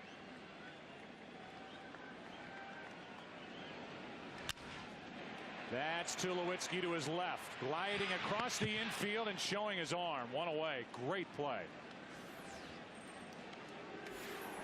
You mentioned only 11 errors on the year. Watch how he stays down. Actually did not feel that ball cleanly and hit the heel of the glove. Corrals it, however, and gets it in throwing position. And when he is in throwing position, cocking that howitzer he has on his right shoulder, one of the finest young arms that I've seen in a long time. What a talent. And has already earned the reputation of one of the top 2 or 3 arms you're going to find in any infield. Oh, yeah. Euclid has doubled and scored, walked and scored, takes a ball. Long Beach State for Tulowitzki, a 2-time All-American and the 7th overall pick in 2005. The 126 games in the minor leagues, came up last August. And could he be the first rookie shortstop to win a Gold Glove? 6'3", 205. Big bodied guy, but he can move. Red Sox fans saw Nomar Garciaparra at the shortstop position move around. Tulowitzki's got the better arm. Tough play for Helton and Matsui, and it's Caswell making the play in foul ground. If you haven't seen what Troy Tulowitzki can do defensively, watch some of these plays with 2 out and nobody on in the bottom of the 4th. The arm from deep in the hole, throwing across his body to his left, and then your favorite play. This is my favorite. Pirouette at second. That was against the Diamondbacks in the League Championship Series. You don't see that too often, folks. Everybody always throws the name Cal Ripken Jr. out there for a comparison, because you're looking at a 6'3" shortstop and a 6'4" shortstop. Ripken at 225, Tulowitzki at 205. Tulowitzki a little more nimble. But Cal was the first guy that really changed that position and proved that a big-bodied infielder could man shortstop, and he was remarkable for that. Cal, the Rookie of the Year in 1982 in the American League. Then he won the MVP in 1983. And the Baltimore Orioles won a world title that year, beating the Phillies in 5 games. Ortiz fooled in the count, 2-1.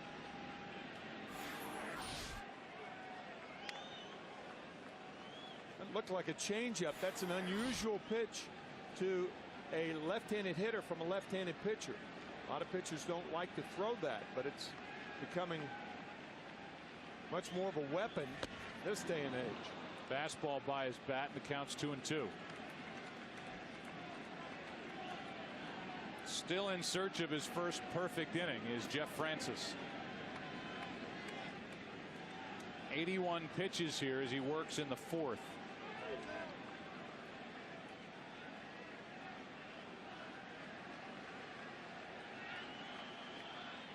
Four to 1 Boston, and Ortiz chops it foul.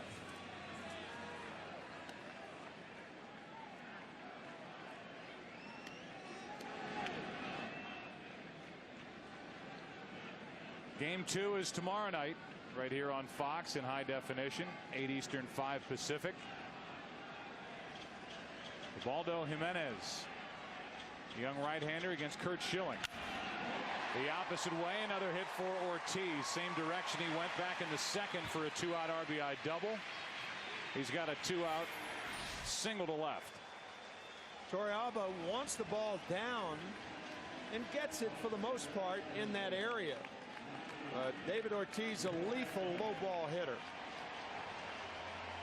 We'll repeat what the great Mariano Rivera, the great reliever of the Yankees, said last year, that David Ortiz used to have a lot of holes, but he's filled them up. He really has. Might be the greatest clutch hitter over the last 30 years, David Ortiz.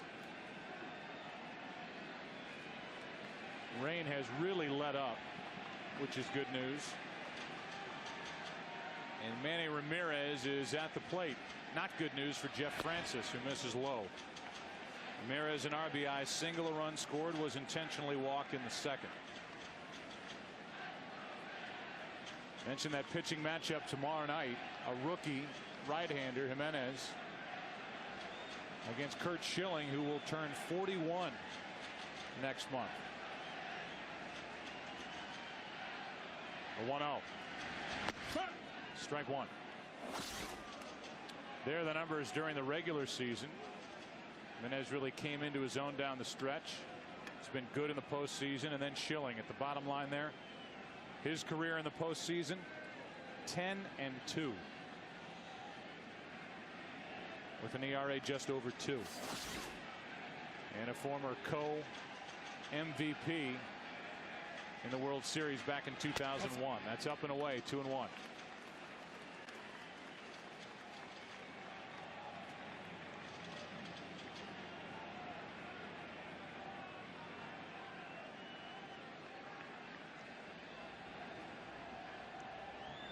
From the top of the Green Monster here at Fenway.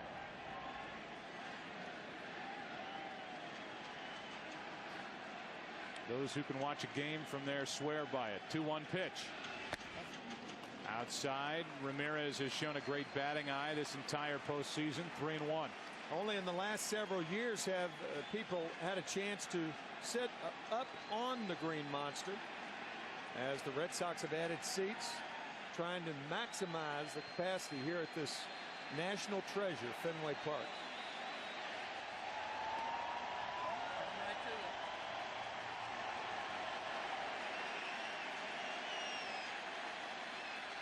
The 3-1 pitch is right down the middle with a fastball. Full count.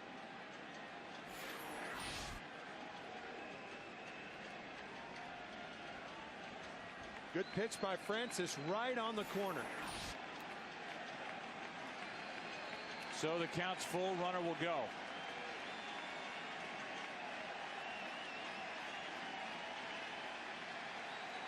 That's Ortiz.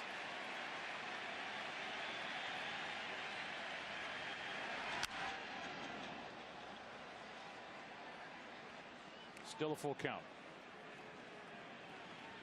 Ortiz is dealing with a bad right knee. Bad shoulder, but more importantly for him, a bad right knee. And that will come into play, obviously, when this series goes to Denver and there is no DH.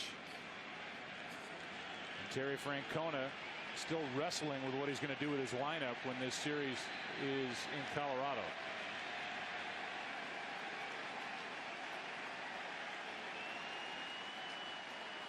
Runner goes and a foul ball. I don't see how the Red Sox can play David Ortiz defensively in Colorado. That's why I think these first two games are so important to the Red Sox.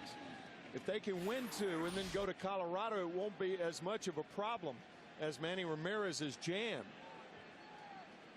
But I mean, what are you going to do? Take Mike Lowell out of the lineup? You can't do that. You lose too much defense at third base.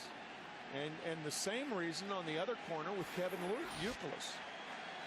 DeMarlo Hale out of the way of that last rocket hit by Ramirez, and now he's about 30 feet deeper over down the left field line. And there's a shot into right center field. Taveras will cut it off. Ortiz doesn't run well. Will have to stop at third on a double by Ramirez.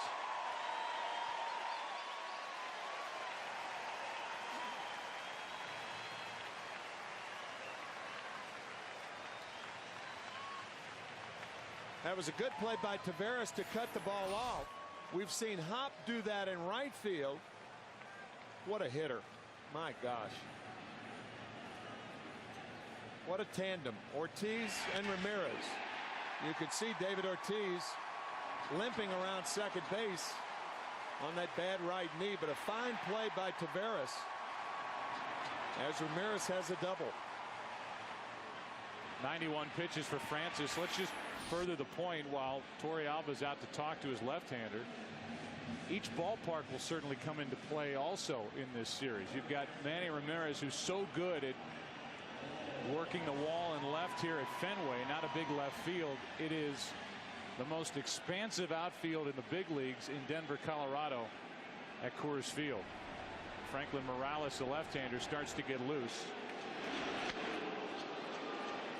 And with a team like Colorado with speed at the top and a guy who likes to bunt his way on like Taveras, would the Red Sox be willing to put Manny Ramirez at first? Here's an intentional pass being given to Mike Lowell. Let's go down to Ken Rosenthal. Ken.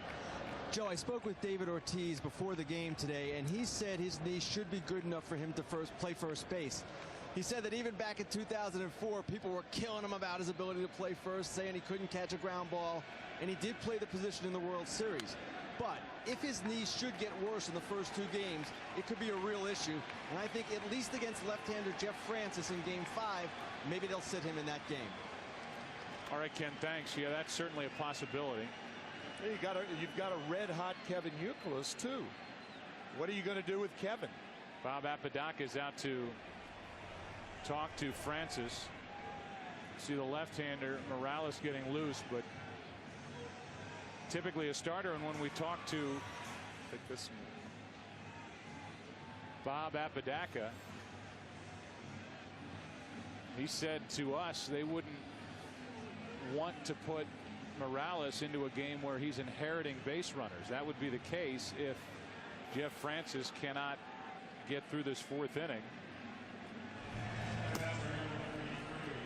The bases are loaded with 2 out, and Varitek at the plate.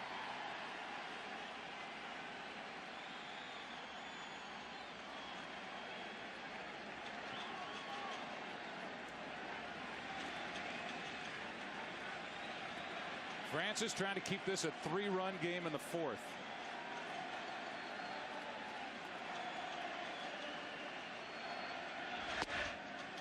Over but low, ball 1.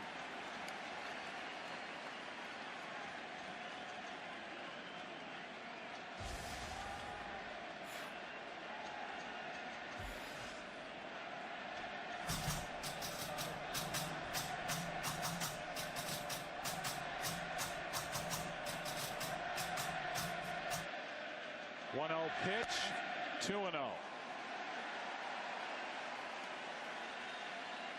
And if you've only been watching the NLCS and not the ALCS, that is typical of what goes on in the Red Sox bullpen while Boston is rallying.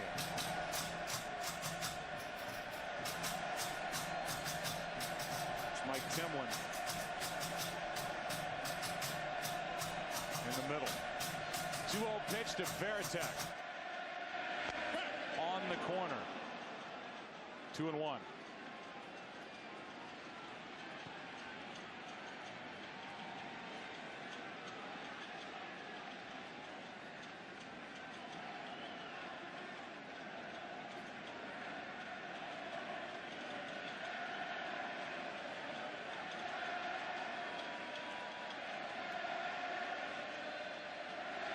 Varitek rips it fair down the left field line. It's going to hop out.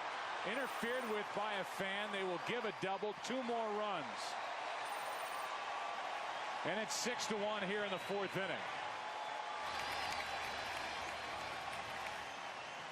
Francis trying to come inside to Jason Varitek. And did he ever turn on the inside fastball? Boy, they are hitting a ton of balls right on the button. This ball, I believe, hit the line in left field. Good call by Mike Everett, the left field umpire. But again, Francis falling behind, having to come in with the fastball, and Varitek makes him pay. Ground rule double as it hit, went up into the seats. 2 RBIs for Varitek, and Drew fouls away strike 1. Varitek 2 out of 3 tonight. And this all started with 2 outs again.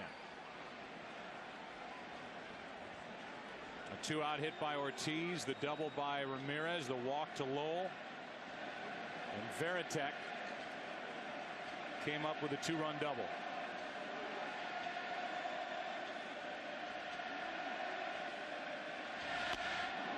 Fooled on that pitch was Drew. It's 0-2.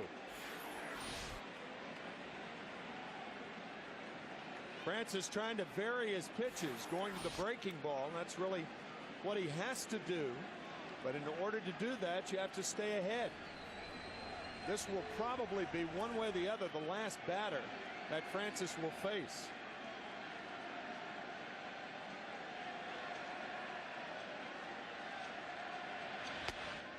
It's interesting that after an 8-day layoff in Game 1 of the World Series, bases loaded, the guy who's up is Franklin Morales.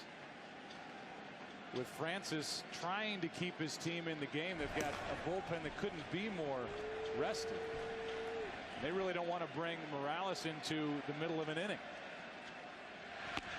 He comes up with a strikeout, but the Red Sox come up with 2 2-out runs and lead this game 6-1 as we go to the 5th inning at Fenway. Back after this from your local Fox station.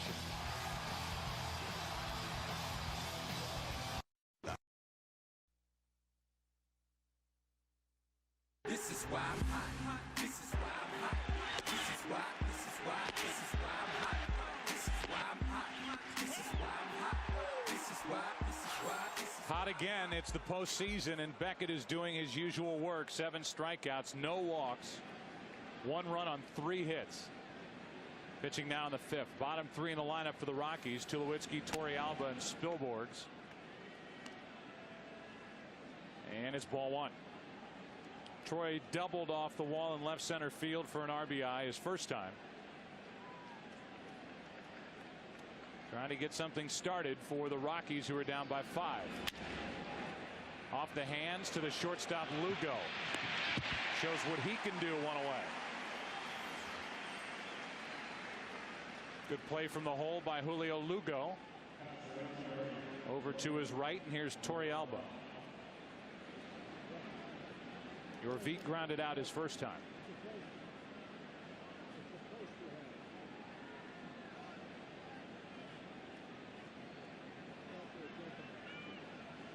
Yorvik playing for the San Francisco Giants. That was his first postseason back in '03.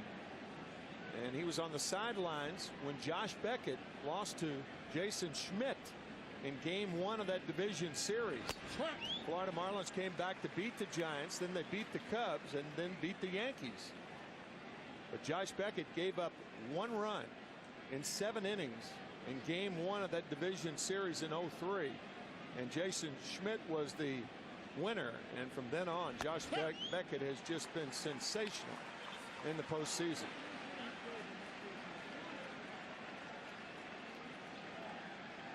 Nothing in 2 on Torrealba, who's kind of wrestled the catching job away. They started the season with Iannetta. He's now the backup to Torrealba. Brought in Javi Lopez during spring training and cut him loose. And Yorvik has come up with some big hits in the postseason, including that 3-run home run in game 3 of the NLCS against the Diamondbacks.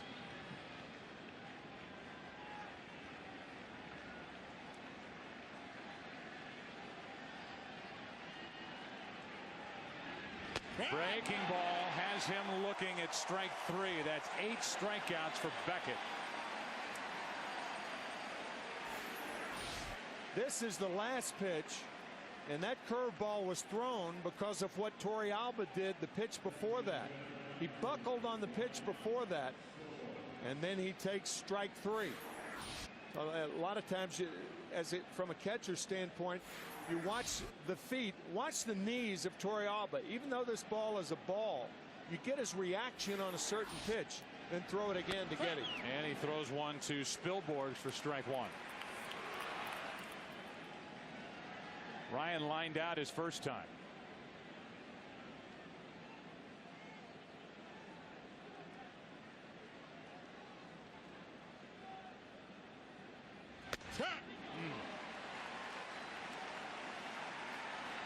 Oh, 0-2. Beckett is popping the mitt of Jason Varitek.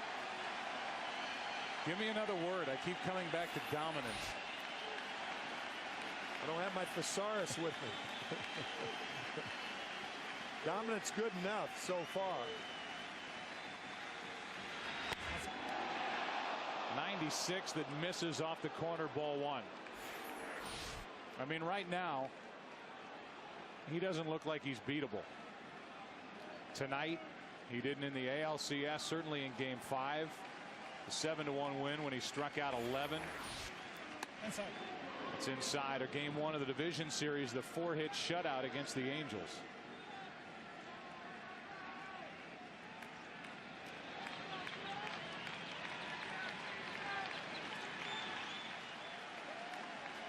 "34 strikeouts, 1 walk this postseason."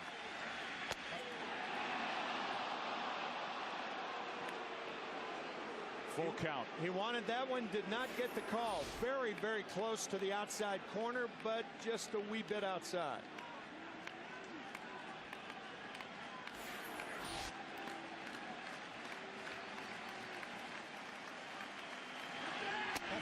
And that is the first walk of the night and his second of the postseason.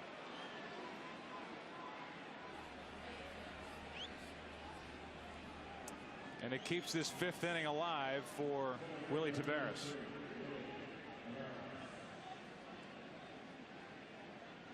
Willie is struck out, flied out to left. Hit 300 in the division series, the NLCS, and the World Series with the Astros back in 2005.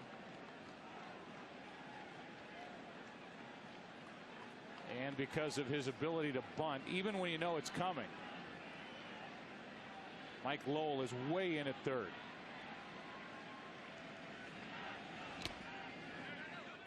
Ball one in the dirt.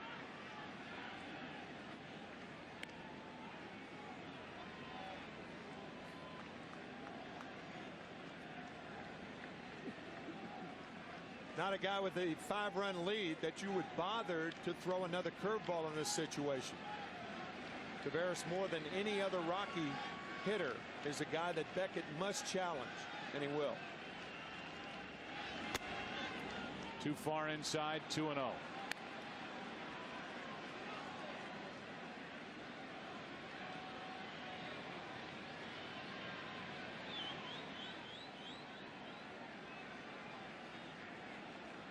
Tulowitzki grounded out. Torrealba struck out. Spielborg's walked. Morales still up in the pen, and Tavares fouls it out of play. 2-1.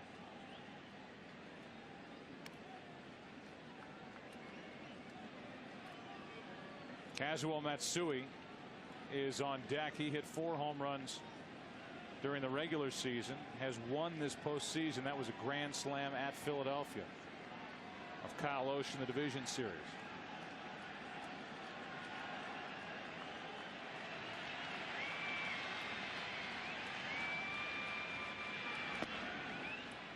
That's ball 3. And the inning starts to get a little more interesting now with 1 on, 2 out. A 3-1 count and Matsui on deck.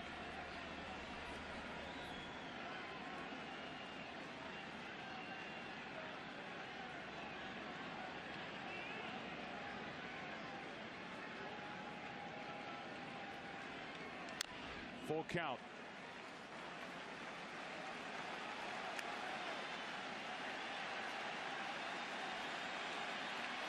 Spielborgs was going on that last pitch, and he'll take off here with a count 3-2.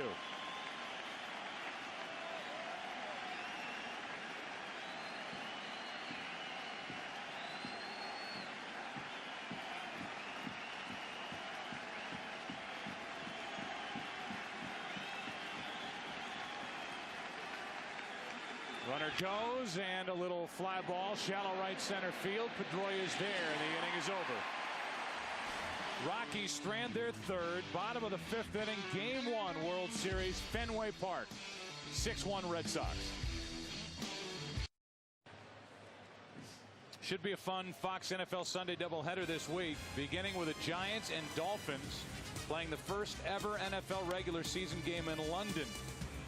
Or the Eagles battle the Vikings, Lions and Bears. Then it's the Redskins taking on the undefeated New England Patriots, the Saints and 49ers. Coverage begins Sunday with the Built Ford Tough Fox NFL Sunday pregame show at noon Eastern, 9 a.m. Pacific, in high def only on Fox. Giants and Dolphins. Jason Taylor, who is represented by a giant moving Macy's Day Parade-like float going through the streets of London. In promotion for the game this Sunday. Here's Julio Lugo, and the new pitcher is Franklin Morales, who made 2 starts so far this postseason, and a 96-mile-an-hour fastball. This is down and in ball 1. Start in each round. And so far for Morales, who was bumped to the bullpen, an ERA of 5.14.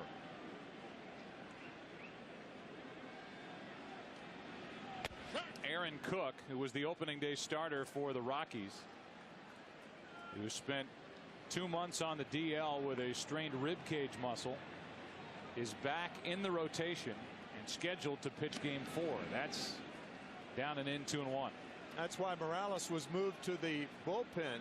Bob Apodaca is saying that Morales may be 21 years old. He's from Venezuela, only 21 years old, but he's beyond his years, saying that players in the winter leagues in Venezuela, Dominican Republic, because they play against the top level players, that they grow up in a hurry, and at 16, 17 years old they get a lot of experience, That's what you're looking at right now. He is not the normal 21-year-old. This is a World Series Colorado team filled with players that they have developed. Lugo lines a base hit into center. He's 2 for 3 tonight and on to start the 5th. Game summary brought to you by Verizon. Good start for Pedroia. The rookie led off with a home run to make it 1-0. Tulowitzki in a 3-0 game doubled off the wall in left center field, made it 3-1. Beckett has done his part on the mound with 8 strikeouts in 5 innings. And the Red Sox have backed him with 6 runs on 11 hits.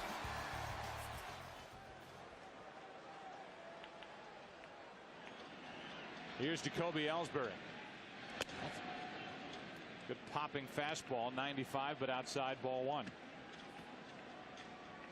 Franklin Morales has a terrific pickoff move. And so not only will Julio Lugo be keeping his eyes open at first, Todd Helton has to be on his toes. Ellsbury with a bunt. Throw to second is in time for the out. Morales 90+ mile-an-hour fastball to second, and the force out 1-6. I mean, Morales dropped down and threw a tracer to Tulowitzki covering. Kind of drops down and sidearms the ball.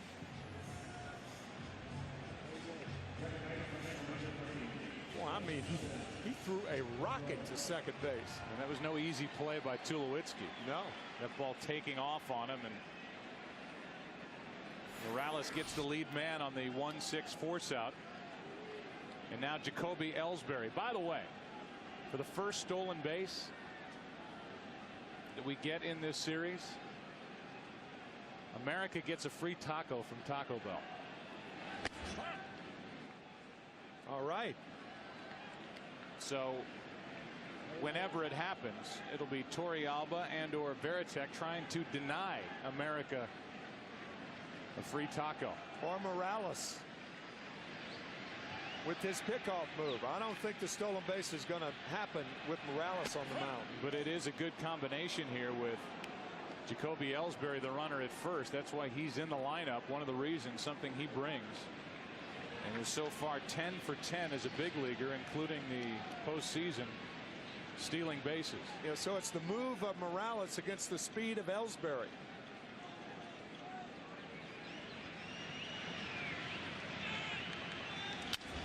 Pedroia with that big swing pops it up left side for Tulowitzki, and that is out number 2. The World Series on Fox is sponsored by the car you can't ignore, the all-new Chevy Malibu. And with 1 on 2 out, the batter will be Euclid.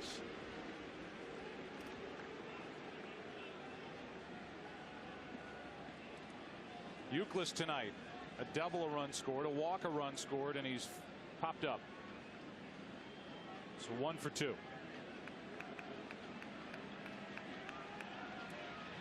There's the throw over. A unique move, and they're going to call what? A balk? A balk is called. That's how unique it was. They called a balk. Ed Montague, the home plate umpire, called it.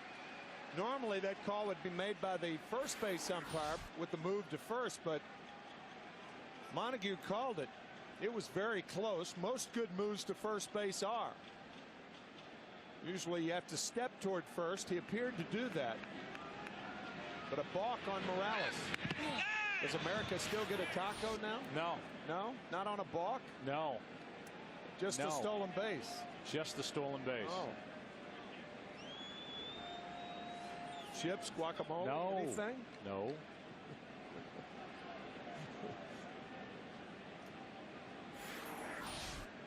I think Morales is saying, I do this all the time. And as you said, Laz Diaz, the first base umpire, didn't call it, but Ed Montague, the home plate umpire, did. And that's Jamie Quirk, the bench coach, reacting to the balk call. And now with the runner at second, Ellsbury, and 2 out, strike 1 on Euclid.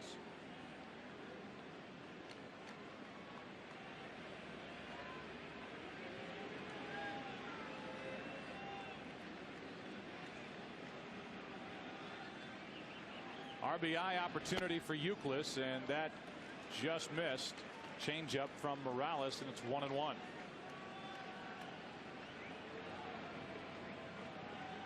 Well, this guy's got electric stuff, doesn't he? Yes, he does.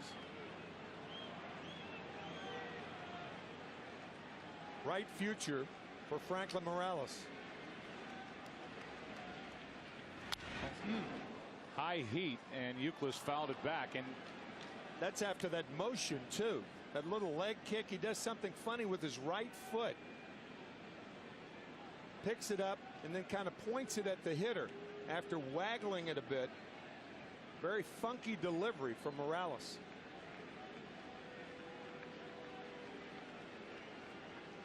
So a leadoff hit by Lugo, forced out at second. A balk moved Ellsbury down to second with 2 out after the Pedroia pop up. Here's Eddie Montague, the home plate umpire, on the balk call against Morales. You got it. You didn't step to home.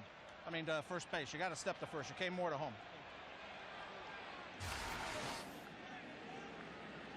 So that's Ed Montague telling Morales that he needs to come more toward first base. Otherwise, you're deceiving the runner, and that's why the balk was called. Euclid rips it down into the corner. Another hit for Kevin Euclid.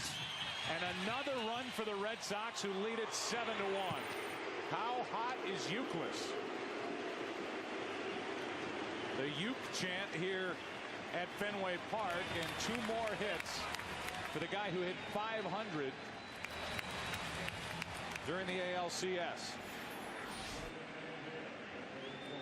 He continues to hit. Fooled on the pitch, on his front foot, hammers another double to left field. That was my point about David Ortiz starting him in Game 3 at first base. You've got to take Euclid out of the game and out of the lineup, and I just think he's too valuable a commodity as a hitter and certainly as a defensive player. Breaking ball has Ortiz flinching, strike 1.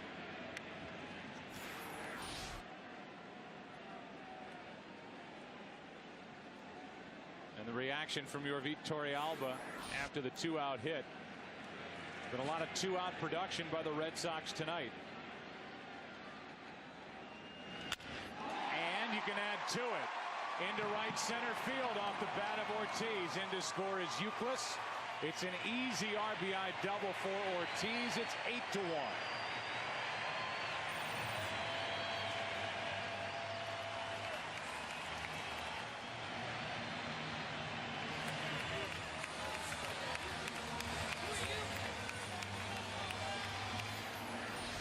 Of course, you're dealing with a red-hot David Ortiz, too. They're all hot. Third hit for Ortiz, his second double, and yet another RBI. The Red Sox have pummeled their opponents over the last 4 games, 38-6. And it's been hitting up and down the lineup that's produced that. But especially with the top 2 guys over those last 4 games, Pedroia and Euclid.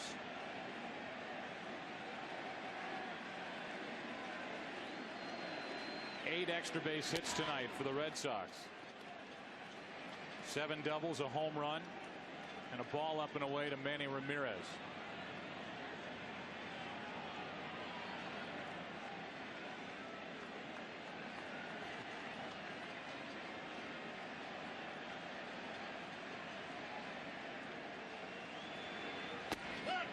In at the knees, 1-1.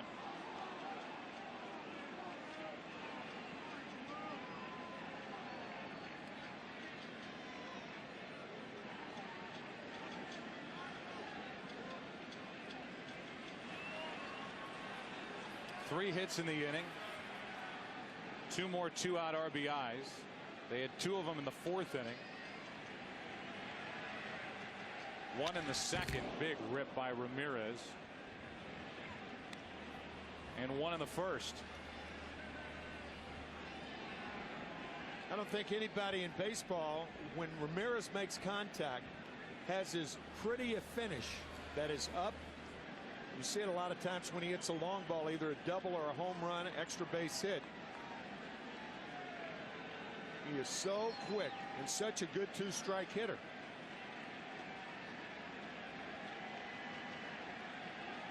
The last 6 runs driven in for the Red Sox have all been with 2 out.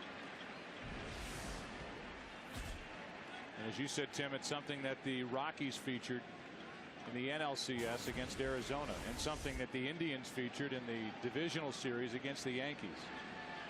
They seem to hurt a little more. Well, that's when you get the 2-out base hits, you have to have the hit to drive in the run. No cheap runs, no sac fly, no runner scoring on an infield out.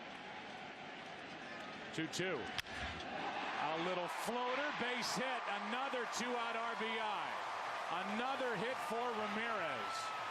And that big wheel down there keeps turning. It's 9-1.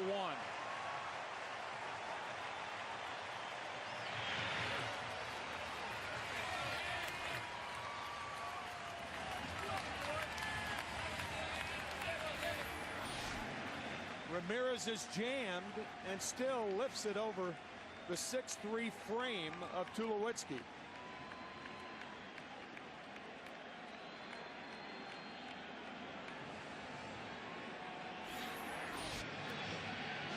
And now Bob Apodaca, the pitching coach, will come out and talk to his young left-hander as action starts for the Rockies out in their bullpen. Ryan Spire getting loose. This is a team that, yeah, they had the 8-day layoff. Nobody will ever really know what effect that will have on them tonight and throughout this series, but for a team that has relied on their bullpen, it gave them a chance to rest up down there. We're going to see a few of them tonight. Morales is the first.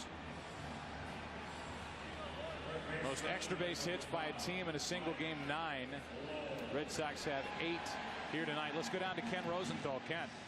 One thing we're seeing here, Joe, is the difference between the 2 leagues.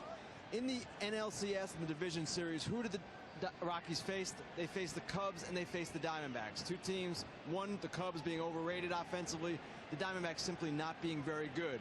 We saw in 4 innings tonight Jeff Francis exceed 100 pitches.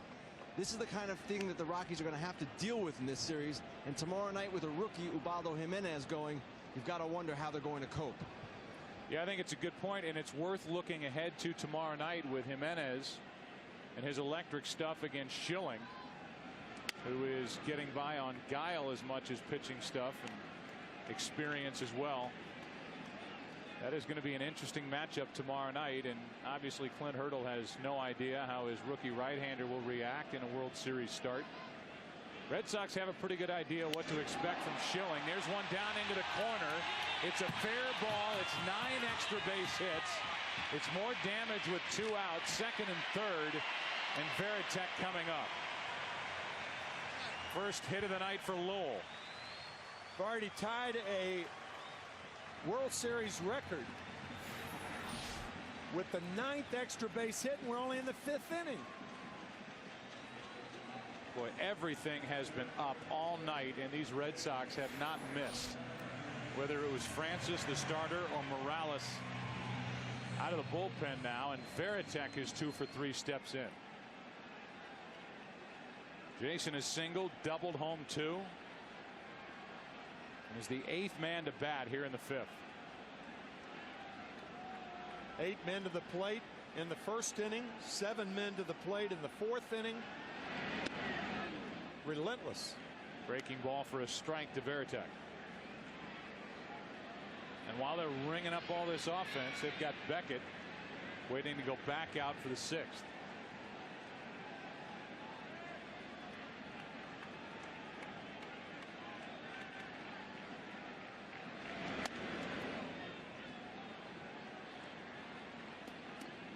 One ball, one strike. 9 extra base hits, but 8 of the extra base hits are doubles.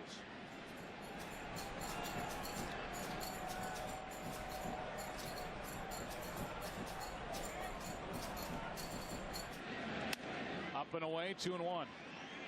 And Torrealba trying to slow down and calm down the left-hander Franklin Morales.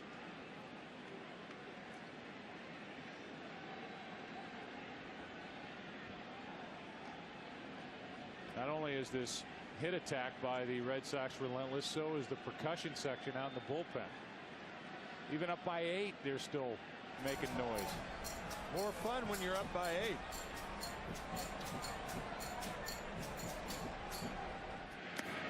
8. In the dirt, 3-1 on Veritek.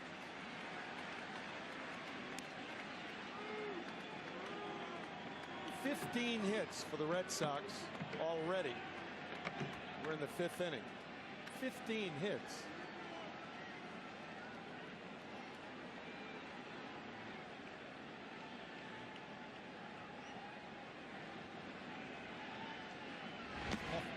Now a walk is mixed in, and the Red Sox will bat around in the 5th. And J.D. Drew will be the hitter. Joe, this game reminds me of Game 3 of the 2004 American League Championship Series when the Yankees bludgeoned the Red Sox by scoring 19 runs over 20 hits. And then the Red Sox came back and won 4 in a row. John Lieber, the right-handed pitcher for the Yankees, telling me that the Red Sox players were congratulating the Yankees and wishing them luck against the St. Louis Cardinals before Game 4. And what happens? The Red Sox come back and win 8 in a row.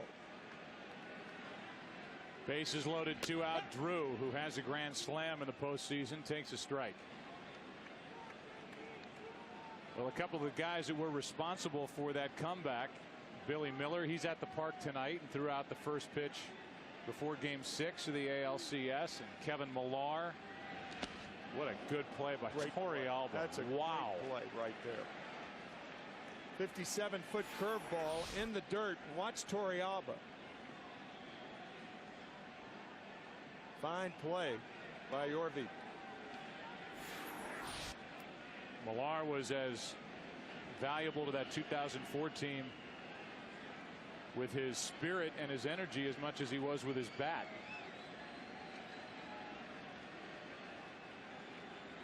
He threw out the first pitch before Game 7. That's wide. Morales still throwing hard, but now he can't find the strike zone. He walked Veritek, and he's behind on the count to Drew, 2-1.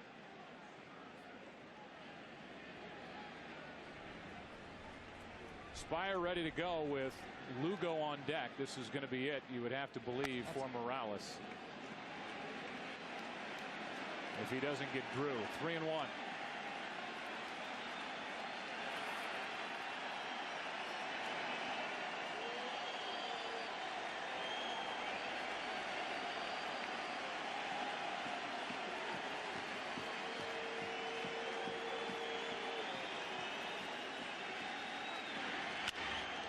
Hard hit. Tulowitzki can't make the play. One more run as Manny Ramirez scores, and it's 10-1 here in the 5th. RBI base hit by J.D. Drew.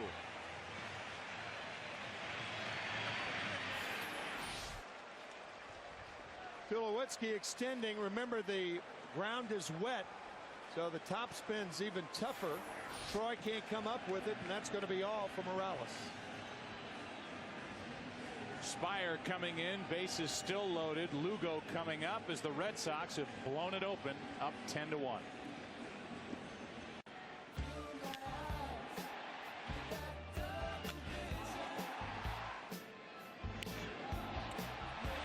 Three doubles in this inning and 8 on the night for the Red Sox. Bases are loaded with 2 out, and Julio Lugo deal with Ryan Spire. Tall right-hander comes across his body with his delivery and misses with ball 1.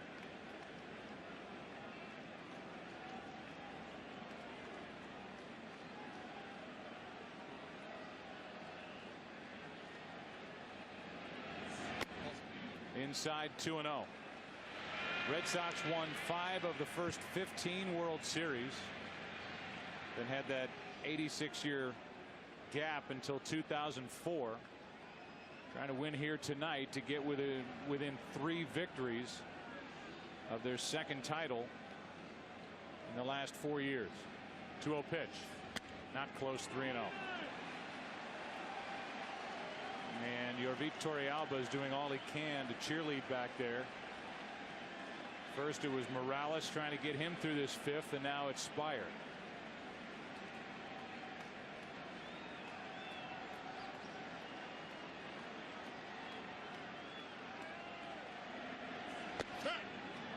Three and one. Not a lot you could do from a catcher standpoint. Just keep putting down fingers and hope that ball zones into the strike zone.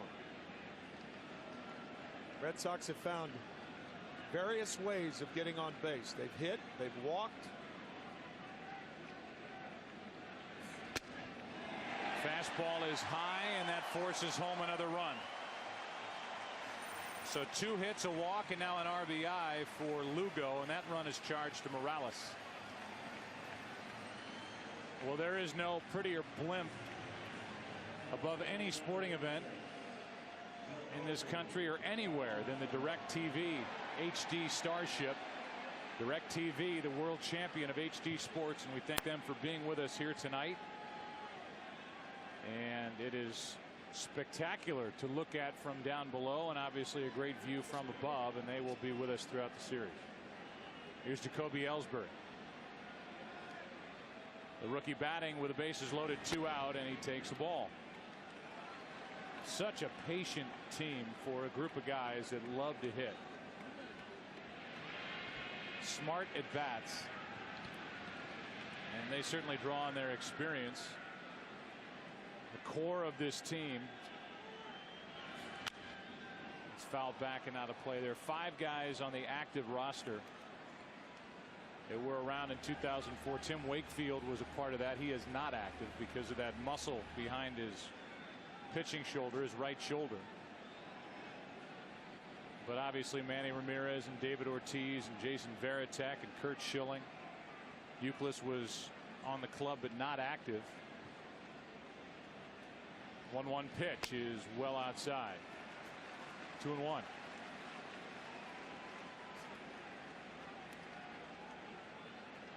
I'd like to revise my thinking. I said earlier that I didn't think the layoff would affect the Rockies. It's hard to tell whether it's affected the everyday players because Beckett is throwing so well. But the early returns are that it perhaps has affected the pitching staff. That is slashed foul, left side, 2-2. Now the Red Sox are a very hot team, beating the Indians 3 in a row, coming from being down 3 games to 1. But there have been a lot of falling behind in the count by Jeff Francis, by Morales, by Spire. Things are pointing to the long layoff hurting the pitchers of the Rockies. Well, think about the fact that they came in the postseason with an ERA of 2.07. Right, right. So these are not your father's Rockies. No. This is a Rockies team that can pitch and has been outstanding, obviously, down the stretch and in October. And here they are tonight with the 8 doubles, the 9 extra base hits, 5 walks, 6 walks, another run. And Torrealba is involved in a long half inning behind the plate. It's going to make a slow walk out to the mound and try and figure out how to help Ryan Spire get through this inning.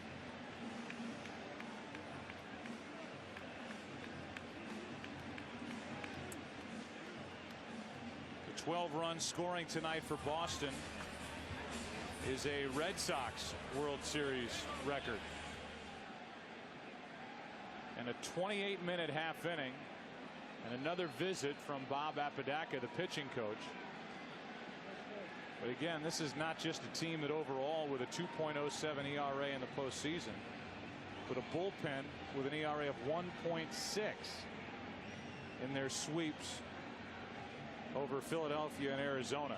And in the entire NLCS, they allowed 8 to the Diamondbacks. They've allowed 12 and counting, with Hergis getting loose now.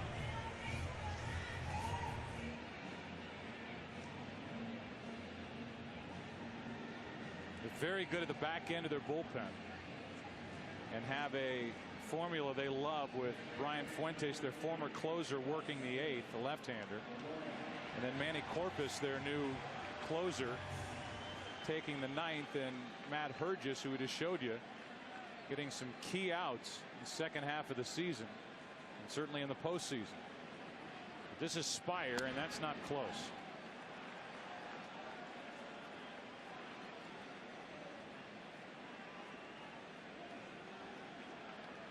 Show you what the Red Sox have done at home. They have batted around 4 out of their last 5 postseason home games. Batting around meaning all 9 batters in the lineup getting to the plate at least in 1 inning. And this lineup just keeps turning over. Pedroia, the leadoff hitter, is batting for the 5th time tonight, and he takes strike 1. Here it is, the 5th inning, and only 1 man in the lineup does not have an RBI. That's Mike Lowell. 8 of 9 starters have at least 1 RBI, and we're in the 5th inning. But Lowell has been intentionally passed, doubled, and scored. Spire runs the count to 3-1 on Pedroia.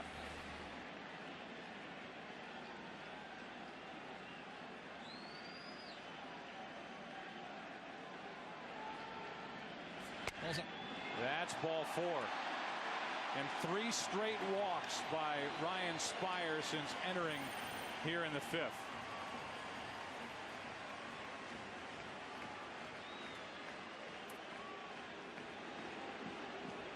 And that's it for Spire. Rockies better send Ubaldo Jimenez back to the hotel. He's tomorrow night's starter. They don't want to watch it any more of this. 13-1, the Red Sox are leading. Bases loaded, 2 out in the 5th.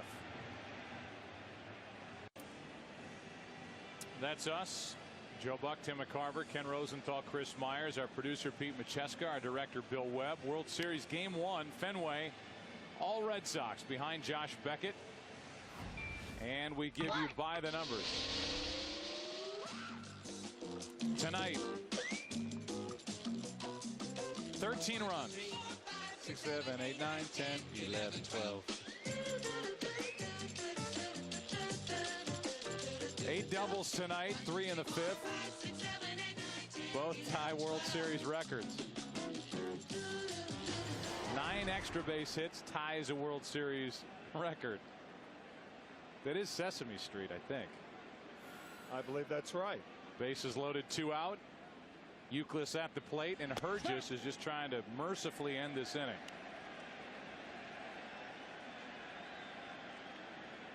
That's from us for all the parents who thought their kids were asleep. 13-1, bottom of the 5th, bases loaded, 2 out. And Hergis, who's been so good for the Rockies, deals, and Euclid pops it up. Out in right field. Pop makes the play, and the inning is over. 34-minute inning, 7 runs, 6 hits, 3 left. 13-1 after 5 in Game 1.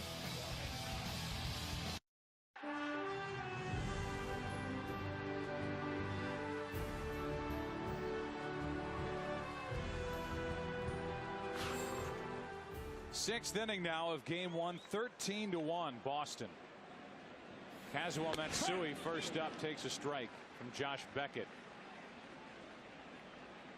And we'll go through, just for the sake of argument, what we talked about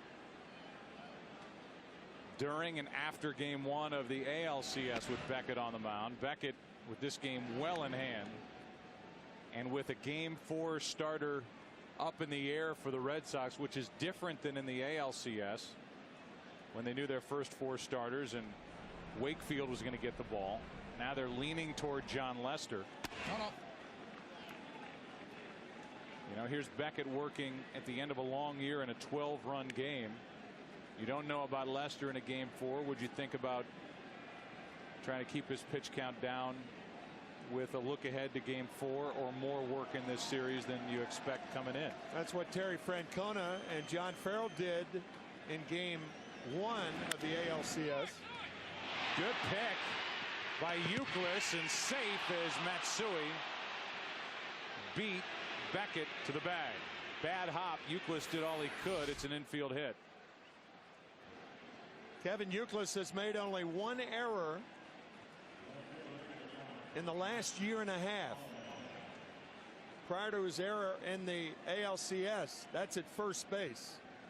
Prior to his error at first base in the ALCS in Cleveland, that game in Cleveland, he had made no errors since July 4th of last year.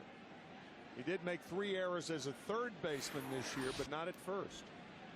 Laz Diaz, the first base umpire, got that call right. The foot of Matsui got on the bag, and here's Matt Holliday. Rockies just trying to put something together to feel better about themselves here in Game 1. 95 miles per hour for strike 1.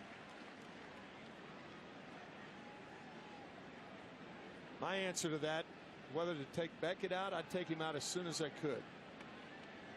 Whether he comes back to start Game 5 and goes in relief if it goes 7, what's the sense in leaving him in? Yeah, I think that might be the bigger point. Even if you don't bring him back on short rest in the 4th game. What a pick by Pedroia. And an easy 4-6-3 double play after it. Holliday scorched it, and the rookie Pedroia with a backhanded stop, with the second base umpire Ted Barrett getting out of the way. Look at that play. Gliding across the bag, Lugo turns it easily. But what started it made it.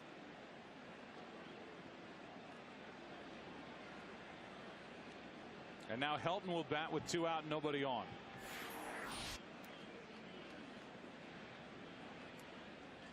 Beckett led baseball with 20 wins during the regular season. Strike 1 on Helton. The World Series on Fox, sponsored by Verizon Wireless. Catch Fox Sports action on your phone with VCast from Verizon Wireless.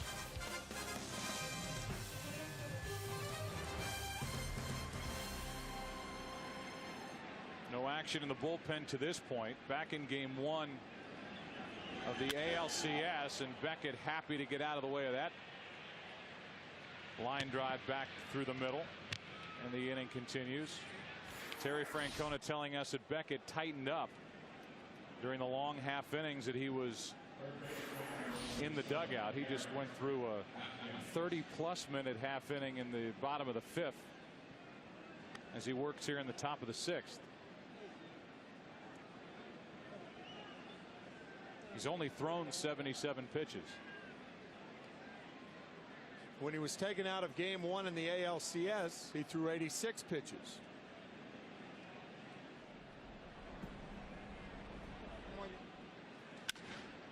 Atkins flies one into right. Drew drifts back, and now into the inning. 2 hits, a double play mixed in. Beckett threw 6 strong. Bottom of the 6th inning, Game 1. Red Sox bat up by a dozen.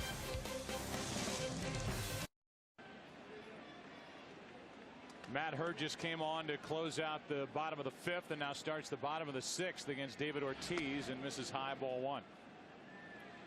Our AT&T poll question: Jeff Francis, the second Canadian-born pitcher to start a World Series game. Who was the first? And in all of your texting, you picked Ferguson Jenkins. 36% of you did. Who picked D? Who picked Cleveland? Cleveland as in Reggie Cleveland. Started Game 5 for the Red Sox in 1975. He is the answer. The answer was D. Off the end of the bat as Hergis fooled David Ortiz. Strike 2. Reggie Cleveland from Swift Current, Saskatchewan.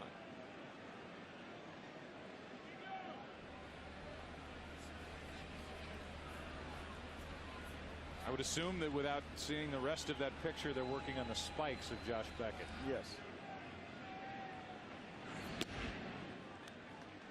Either that or they're scoping his knee. 2-2 is the count on Ortiz. No stolen bases yet in this game. No free taco for America. No. At some point it's going to happen. Oh yes. Who's going to be the one?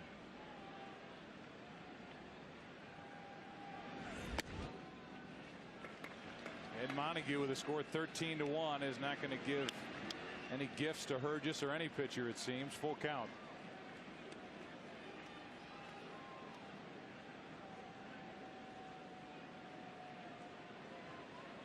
Ortiz tonight with 3 hits and a ground out. And a shattered bat. Pop up into left. Holliday is there. 1 away, and we're not the only ones that know about the free taco from Taco Bell. They even know about it down in the dugout for the Red Sox. Here's Royce Clayton.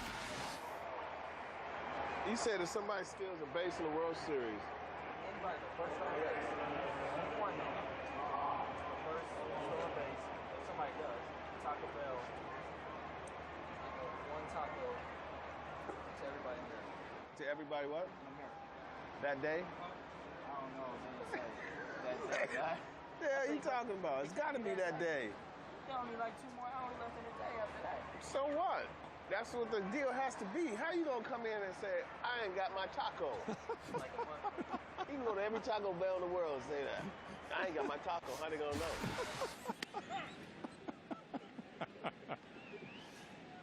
Shameless, but very funny. Oh, Royce Clayton. Oh, here's the answer, by the way, Royce. October 30th from 2 p.m. to 5 p.m. to get your free taco. You could cross time zones theoretically and say, I haven't received my free taco. 0-2 is the count on Manny Ramirez.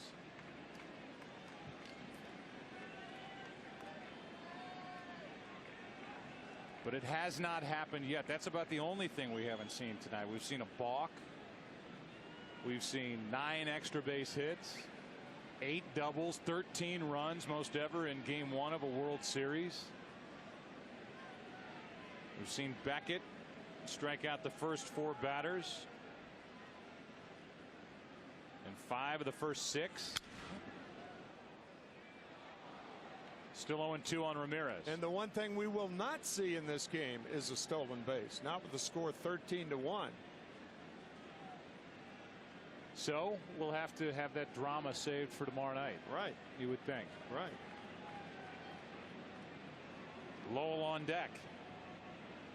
Mike 1 for 3 with a double and a run scored. But right now it's Ramirez who's had a perfect night. 2 singles, a double, and an intentional walk.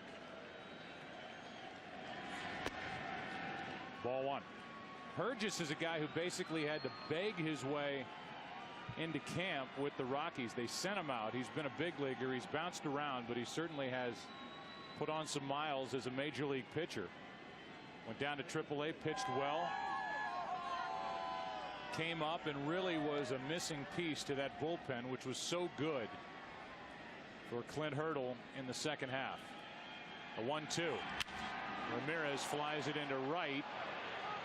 And back to grab it is Hupp. 2 out, nobody on, and Mike Lowell will be the hitter. This gift to the World Series brought to you by the movie Fred Claus, starring Vince Vaughn and Paul Giamatti.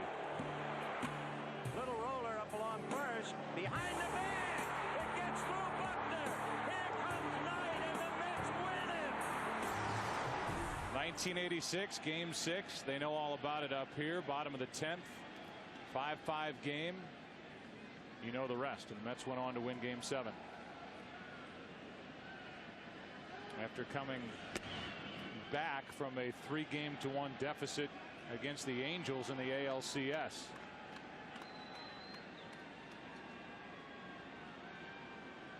Two out. Hurd just doing his job, and Lowell waits for a 1-0 pitch.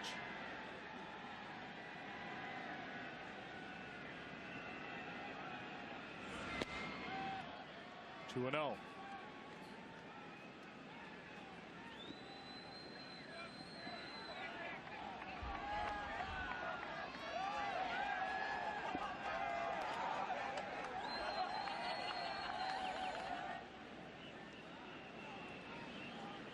Here's the 2-0 on the outside corner.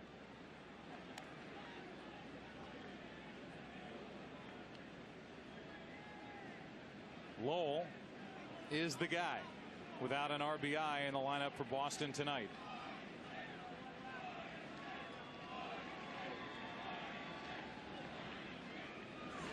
That's wide, 3-1.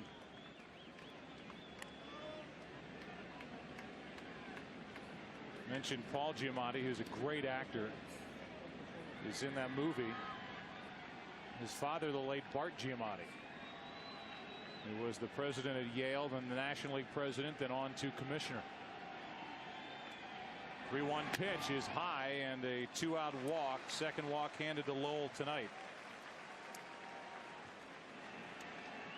And the first base runner against Hergis. Well, so much debate about the 8-day layoff. And again, so many factors come in. Who knows? Who knows? Hey, you can't tell offensively, I don't think, because Beckett's pitching. I mean, Beckett could pitch a game like he's pitching against a team in the best of circumstances for their offense. But it seems to me that the pitchers have been so far off tonight. The walks, falling behind in the count, things like that. It appears, no one knows for sure, you're right, but it appears that if one department of the Rockies has been affected, it's the pitching. With that evidence, 13 runs on 16 hits.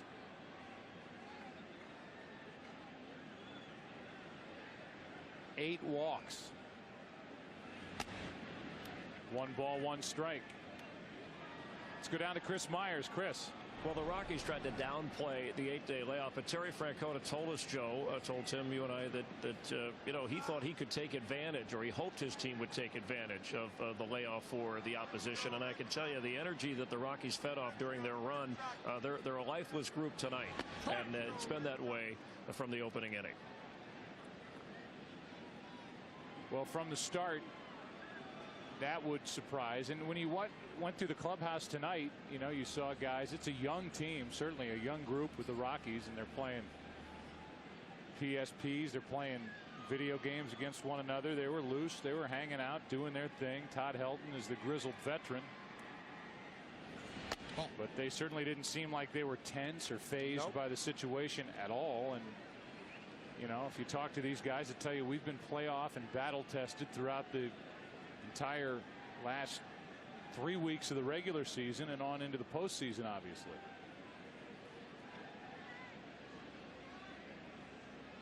The 2-2 pitch. Veritek fouls it back. Kenny. Todd Helton before the game, if he was excited about playing in his first World Series, and he said, no, I'm nervous. And I said, why are you nervous? And he said, the layoff. It's been hard to really pin anybody down with the Rockies about that. I mean, they have to play the hand they're dealt. And because they ripped right through Philadelphia and the Diamondbacks, they were sitting there in the NLCS. Must seem like a month ago to them. 2-2 pitch. Veritek takes high. Full count. And Clint Hurdle saying that he doesn't need to apologize for his team beating the Phillies 3 games in a row and then beating the Diamondbacks 4 games in a row. And of course, with a lopsided score like this, one is more apt to say that the layoff hurt than otherwise. A strikeout and a changeup from Hergis, and the inning is over.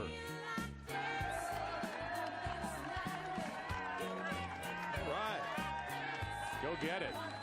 Back after this from your local Fox station.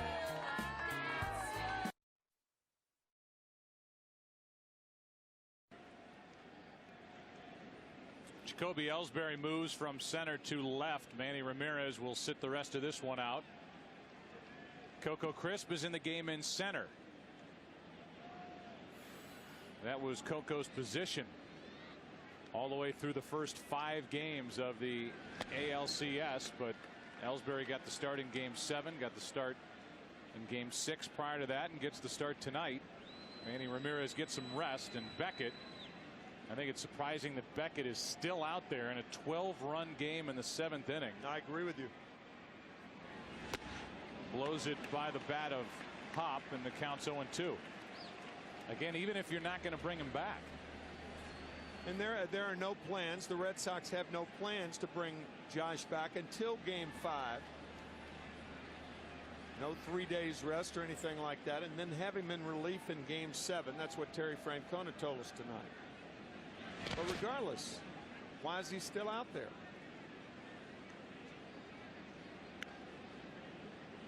One ball, 2 strikes on Hop. 81 pitches on the night.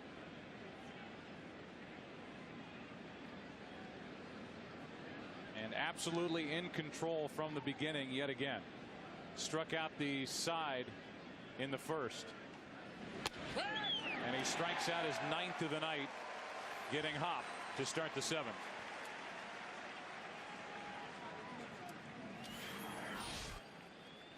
Fastball on the inside part, little tailing back. Brad Hop is gone.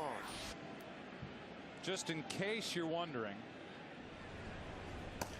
what the postseason record is, and as it turns out, World Series record, Bob Gibson with 17 strikeouts against the Tigers in Game 1, 1968. And you had a pretty good vantage point for that. A good look at most of those. Tim was catching. The Red Sox record is 11. Held by 2 in the World Series. So Beckett is at 9, but I would have to think that they can't go any farther past the 7th. No, I wouldn't think so. Again, we're surprised that he's out there now. 2-0 pitch.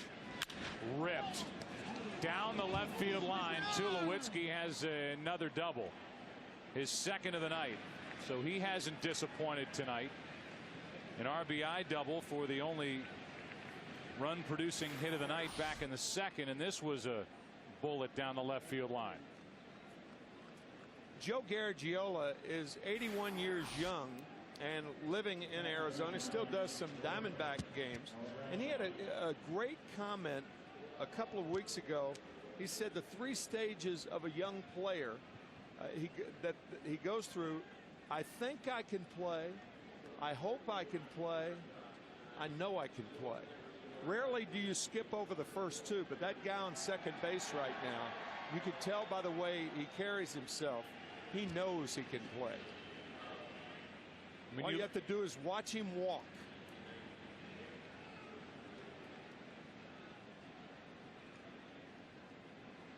Del Carmen starts to get loose for the Red Sox in their bullpen as Torrealba hits a chopper to short. Lugo makes the play, 2 out. Time now for the Bank of America My Expression Banking Fan Cam. Make everyday game day with a Bank of America check card and enter the Bank of America's postseason sweepstakes for a chance to win a $2,500 gift card for the MLB.com shop. Log on to bankofamerica.com/playoffs for details. Bank of America, the official bank of Major League Baseball and the World Series. Little Van Halen, they're on tour this year, but you knew that. Of course. Those are my guys. With 2 out and a runner at 3rd. And on the hands of Spilborgh's strike 1. Just to further what you're saying with Tulowitzki, 23 years old, National League rookie record, 24 home runs. He wears number 2 basically in honor of Derek Jeter, who was his idol, which I'm sure is alarming to Jeter to hear. There's a pitch up and in. Jeter was a rookie with the Yankees, Rookie of the Year back in '96 when the Yankees won their first World Series under Joe Torre. And Tulowitzki's trying to become the first rookie shortstop to be on a World Series winner since Jeter in '96.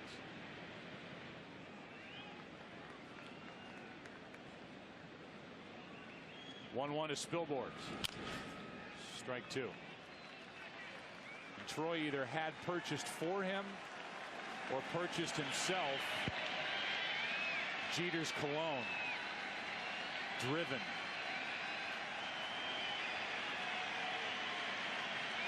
Which is a breathtaking fragrance.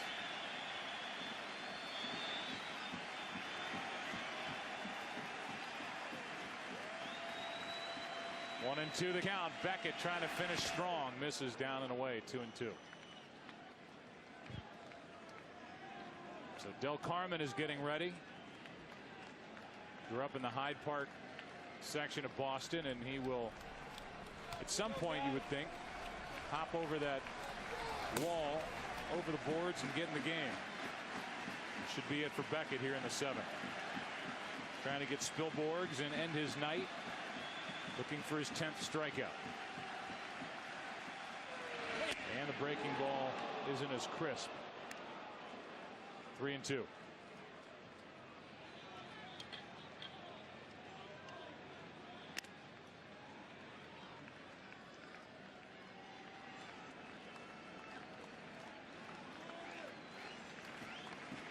The 92nd pitch of the night is coming from Josh Beckett.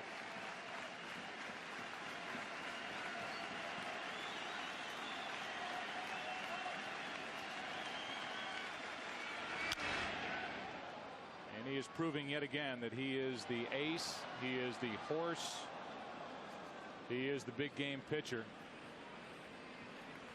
The Red Sox have a guy that they have their rotation rotate around, and he is on his way to a 4-0 record this postseason. His ERA is down around 1. Little fly ball into center for Crisp. 7 strong from Josh Beckett. Fans, don't forget, immediately following tonight's telecast, log on to foxsports.com or MLB.com for a live extended postgame webcast. Player interviews, press conferences, highlights, analysis, much more. And join Chris Myers, Harold Reynolds, Jim Leyritz, and Ken Rosenthal. Also an hour and a half before game time tomorrow night and throughout the World Series for batting practice live. And right now, as we get ready to stretch, we go to Carl Bean. Welcome Grammy Award-winning multi-platinum singer, songwriter, author, and actress, Ashanti, as she leads us in tonight's presentation of God Bless America. God bless America, land that I love. Stand beside her and guide her through the night with the light from above. From the mountains to the prairies, to the oceans wide with foam. God bless America, my home sweet home.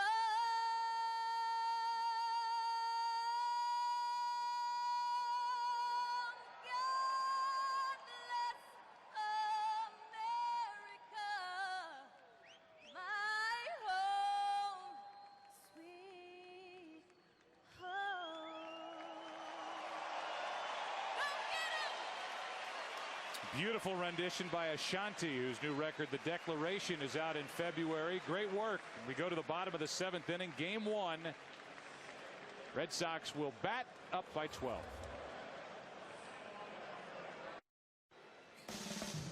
The World Series on Fox, sponsored by Miller High Life. Good, honest beer at a tasty price. By Warner Brothers' new motion picture, Fred Claus, in theaters Friday, November 9th. And by Chevy, an American Revolution.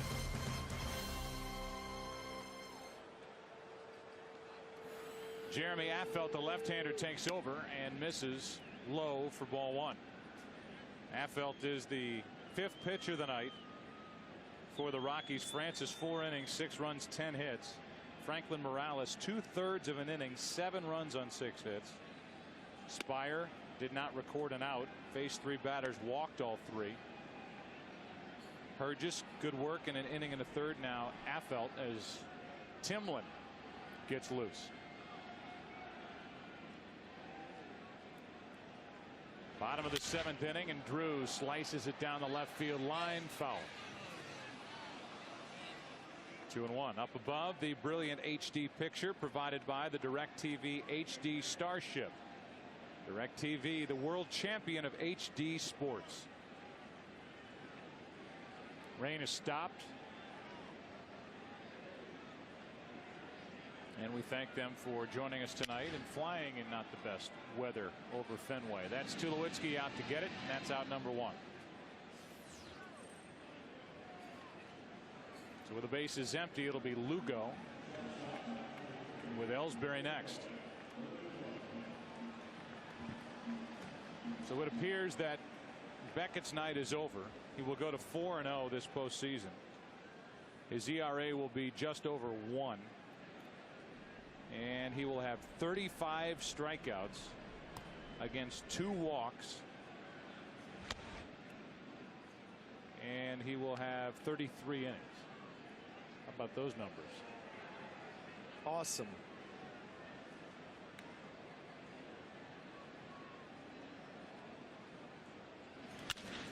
Up the middle off the bat of Lugo. He's getting hot. On base for the 4th straight time. 3 hits and a walk.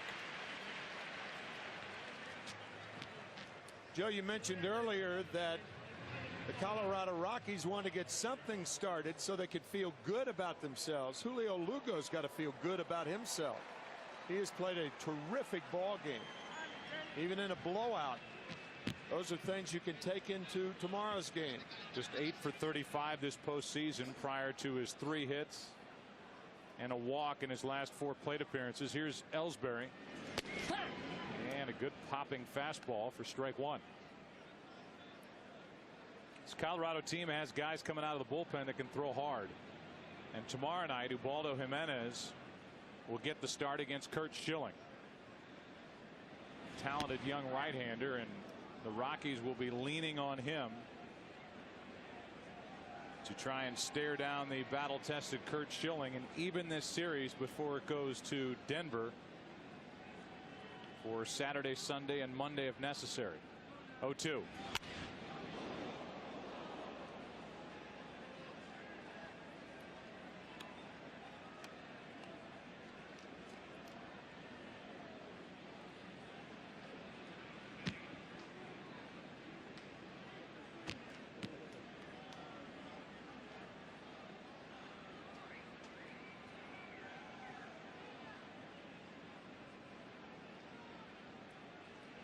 Pitch is grounded to the right side. Can't turn 2, but they get the lead runner Lugo 2 out. If you want to put into perspective what Beckett is doing, and when you do this now because of the extra rounds of playoffs, you're not comparing apples to apples. But for Beckett, who got to work in the division series, the LCS, now the World Series, Hershiser didn't have the division series to pile up the numbers, and of course Gibson and Koufax just in the World Series. Koufax with the Dodgers against the Yankees, Gibson in '68 against the Tigers, Hershiser in '88 against the A's. And there are the numbers that Beckett has put together. 35 strikeouts, 2 walks against the Angels, Indians, and now Rockies. We go into the 8th inning. Rockies will bat 13-1. Timlin about to take over for the Red Sox. Alex Cora gets into the action. It's been a while for Alex. And Mike Timlin takes over for Josh Beckett. In a 13-1 game, I think Terry Francona getting a player that he really likes, Alex Cora, into a game.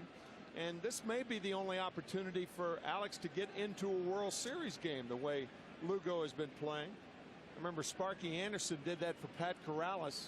I believe it was the 1970 series, Orioles and Cincinnati. And Sparky did that in a 4-inning bat that I believe ended the World Series back then. but it was strictly to get Pat Corrales in a World Series. Tavares facing Timlin. 1 ball, 1 strike. Cora is a valuable part of this Red Sox team, and a guy that, when you talk to Francona and others around this club, believe someday he'll be a big league manager. Yeah.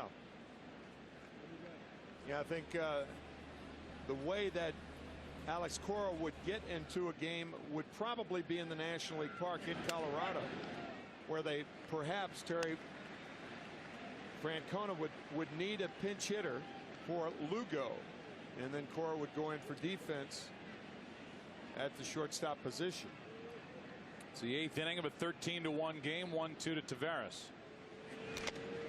And Varitek get by him for ball 2. 2-2.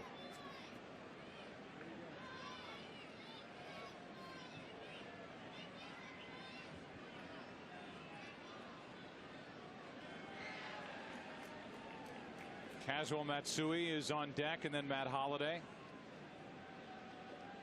This is a very potent Rockies lineup tonight, held in check, 1 run on 6 hits. They finished the regular season with the best average, team average, in the National League. Tavares strikes out. That's 10 strikeouts tonight. 9 for Beckett, 1 for Timlin. And with Kazuo Matsui involved in this World Series, and obviously Daisuke Matsuzaka, former teammates in Cebu, they are excited about it in the Japanese newspapers, and obviously are keeping a close eye on what goes on between the Rockies and the Red Sox. And it was good to see So Taguchi, a player with the St. Louis Cardinals, who is here at Fenway Park helping to broadcast for NHK. So those former teammates, Daisuke and Matsui. Matsui takes strike 1.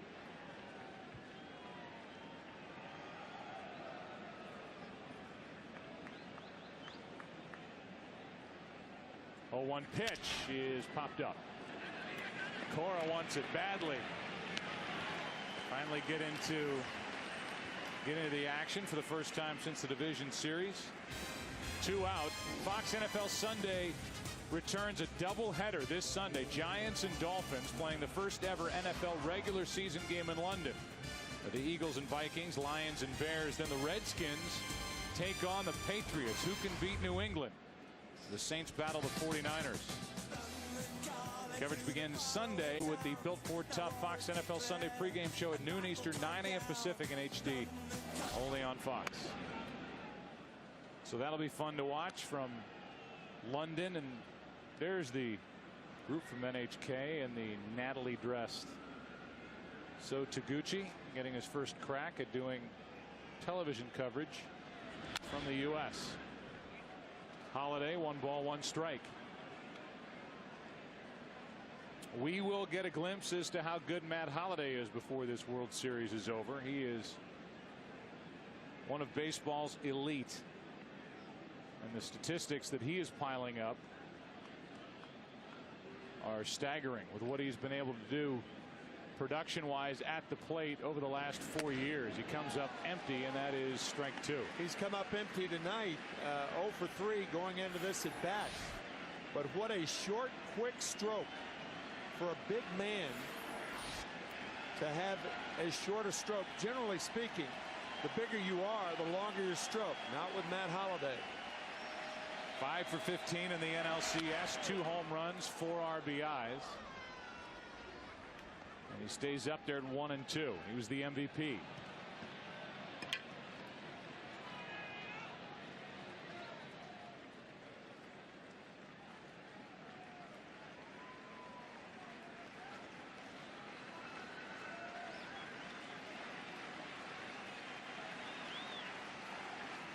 The 1-2.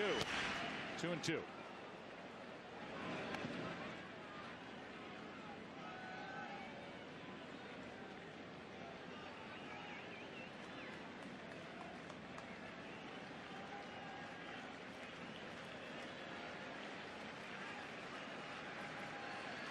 With 2 out, nobody on, Holliday chops it foul. Now Affeldt, it looks like, will go back out for the bottom of the 8th.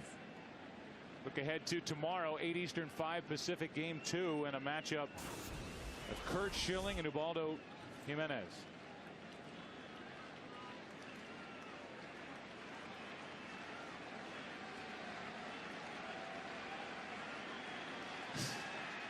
Two-2 pitch, full count, and that got part of Veritek and Ed Montague, the home plate umpire.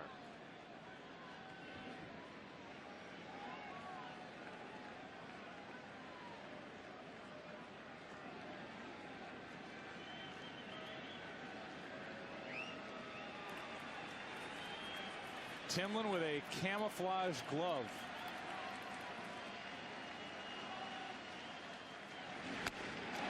Strikes out 2 in his first inning of work. Bottom of the 8th inning, and the Red Sox having all the fun in Game 1, leading 13-1.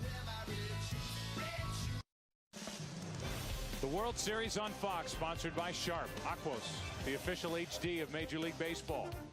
By DirecTV, get over 70 of the best channels in HD. And by Ford, bold moves, they happen every day.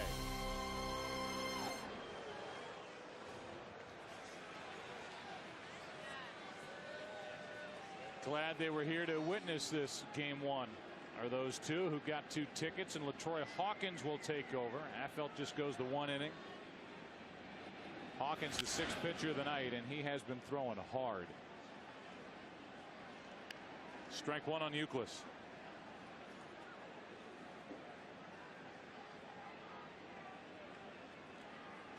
Gagne getting loose for the Red Sox in their bullpen. He has been their big lead mop-up guy. Up 13-1 in the 8th, and Euclid strike 2.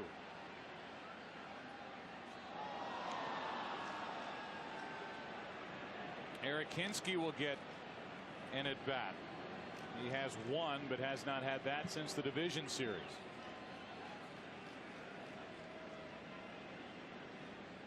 Royalty here at Fenway. Yeah, and again, I think managers trying to get players in the game that perhaps would not play in another World Series game. Hinske's certainly one of those. Hawkins starts his night with a strikeout, and here comes Hinske to bat for David Ortiz. Ortiz had a big night.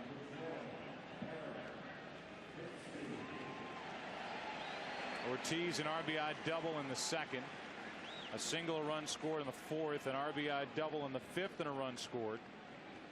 And 11 of the 13 runs tonight scored with 2 out. The last 11 runs. 1 out, nobody on. Hinske, who was a major part of the bench this year for the Red Sox, doesn't get many at bats. He didn't want to get cheated out of swings. Strike 1. Yeah, Joe, you were talking about Hawkins and how hard he throws, and certainly he does. He also has come up with a new delivery suggested by the pitching coach of the Rockies, Bob Apodaca, where he takes the ball out of the glove. Apodaca suggested that because it slows him down there. Got to be disconcerting to a hitter also. Because normally when a pitcher throws the ball, he brings the glove to the left shoulder. But Hawkins kind of throws the glove in the air, takes the hand out, and then delivers it. It looks like it would appear to be faster than it really is. He strikes out Hinske. We give you our detail of the game, brought to you by Sharp Aquos, official HD of Major League Baseball. Bring the details home. Back in the 1st inning. First time it's happened in World Series history. Starting pitcher strikes out the side in the top half, and leading off the bottom half, a home run. And it was provided by Beckett and the rookie swinging it, Dustin Pedroia. Here is Coco Crisp. First at bat of the night for Crisp, who breaks his bat, grounds to Tulowitzki, and the arm for the out. 9th inning, Game 1. Red Sox will take the field, leading at 13-1. Eric Gagne is coming off a perfect inning in Game 6 of the ALCS. There's his season between Texas and Boston. It has not worked out the way the Red Sox had hoped when they traded 3 players to get him from the Rangers. Trying to help get the game to Papelbon, the closer. He misses inside with ball 1 to Todd Helton. Helton, Garrett Atkins, and Hop for the Rockies, who were down 13-1 in the 9th inning of Game 1. Helton pops it up. Todd was making a bid for his 3rd hit. Instead, it's Ellsbury from left, 1 out.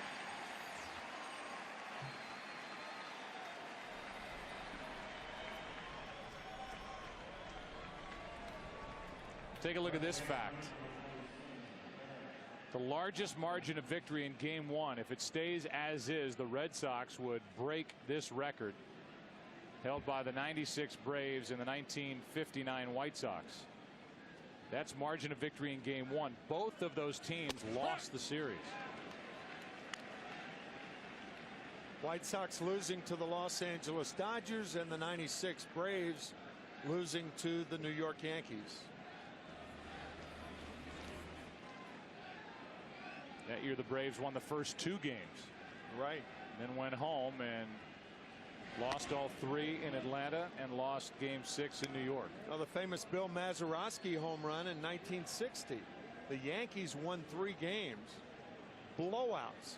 All of them were blowouts. And the Pittsburgh Pirates ended up winning the World Series on the Mazeroski home run in the 9th inning of Game 7.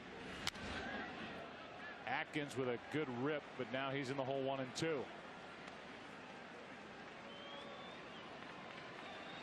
So the point is, this is just 1 game.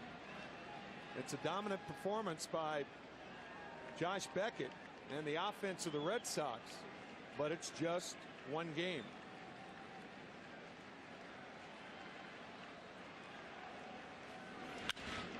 Atkins hits one into center field. Back is Crisp. 2 out here in the top of the 9th.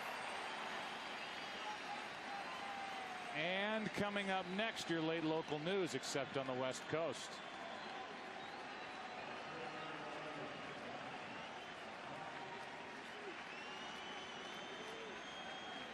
And you can blog on foxsports.com. 2 out, nobody on. Hop at the plate. He struck out 3 times tonight. That's back and out of play.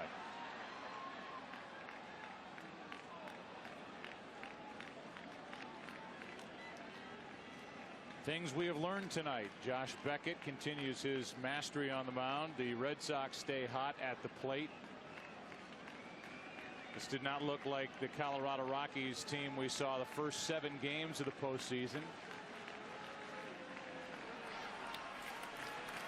This will break the string of 10 straight victories for Clint Hurdle's team, and Van Halen are Tim McCarver's guys.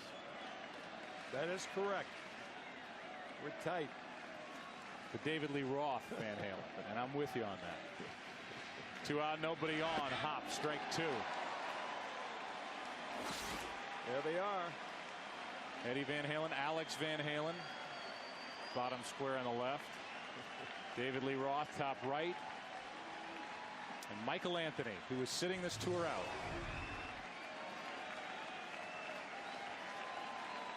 He is sided with the Red Rocker, Sammy Hagar. Who knew in Game 1 of the World Series that would pop up? The 0-2. Gagne thought his night and the Red Sox night was over, but it's high, 1 and 2.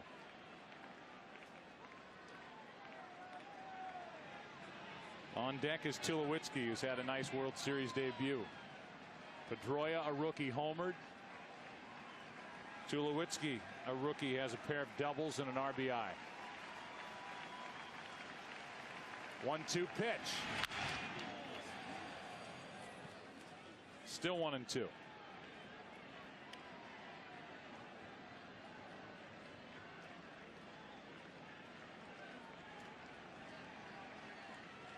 Schilling and Jimenez tomorrow night.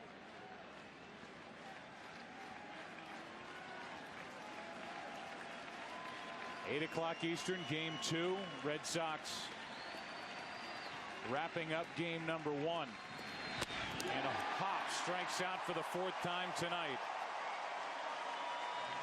12 strikeouts tonight for Red Sox hurlers, and it's a 12-run victory, a 13-1 final.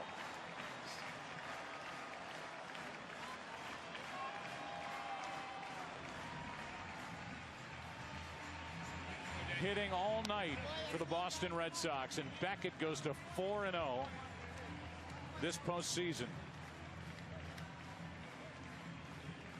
Our Chevrolet player of the game, who else? Josh Beckett. All the strikeouts tonight with a performance you can't ignore. Will Josh Beckett be the World Series MVP? Go to worldseries.com/Malibu and vote for who you think will be the World Series MVP and enter to win the all-new Chevy Malibu, the car you can't ignore.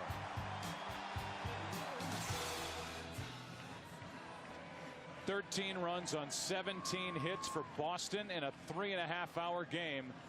They take game 1. Let's go down to Chris Myers. Oh, I'm sorry. Hey, Joe, with Kevin Youkilis just completing the high fives, a couple of doubles on a record-setting offensive night for the Red Sox, taking game 1 of the World Series. Is it the Red Sox on a roll, or were the Rockies rusty? You know, you have to ask them that question, but I think we're swinging the bats well. We're putting together good at bats every inning, and we just scoring some runs, and our pitching's been great. Josh threw the ball well, and Mike Timlin and Gagne came in and threw the ball well, and we're just playing good ball right now. We just got to keep that momentum of playing good ball. Yeah, is there any danger in winning game 1 this big? History usually isn't on the side of the team that wins big. I'm sorry, I didn't hear that question. I was just asking, is there any danger in winning a game so easily in game 1? Yeah, it's great for us to come out here and win a game that big. Get our psyche up and get our confidence going. And for us, we're just thrilled to come out here and get the first win of the series. And we just got to go from there and keep playing. It's a good team, across the way, and we got to keep fighting. All right, Kevin, we'll see you tomorrow night. Okay. Thanks a lot. Better weather tomorrow night, we hope. Let's go over to Ken Rosenthal. We're here with Red Sox catcher Jason Varitek. Jason, how was Josh Beckett tonight compared to his previous postseason starts? I mean, a lot of different circumstances. Tonight we jumped out to a big lead. He was good. He was good. Weather a factor? No, I don't think so. I think just long between innings. We had some long innings, but he did what he needed to do to keep the game where it was. Jason, thank you very much. Joe, back to you. All right, thank you, and thanks to Jason Varitek and Kevin Youkilis for stopping by. Final score 13-1. The final tonight, and Josh Beckett continues his wonderful work in October.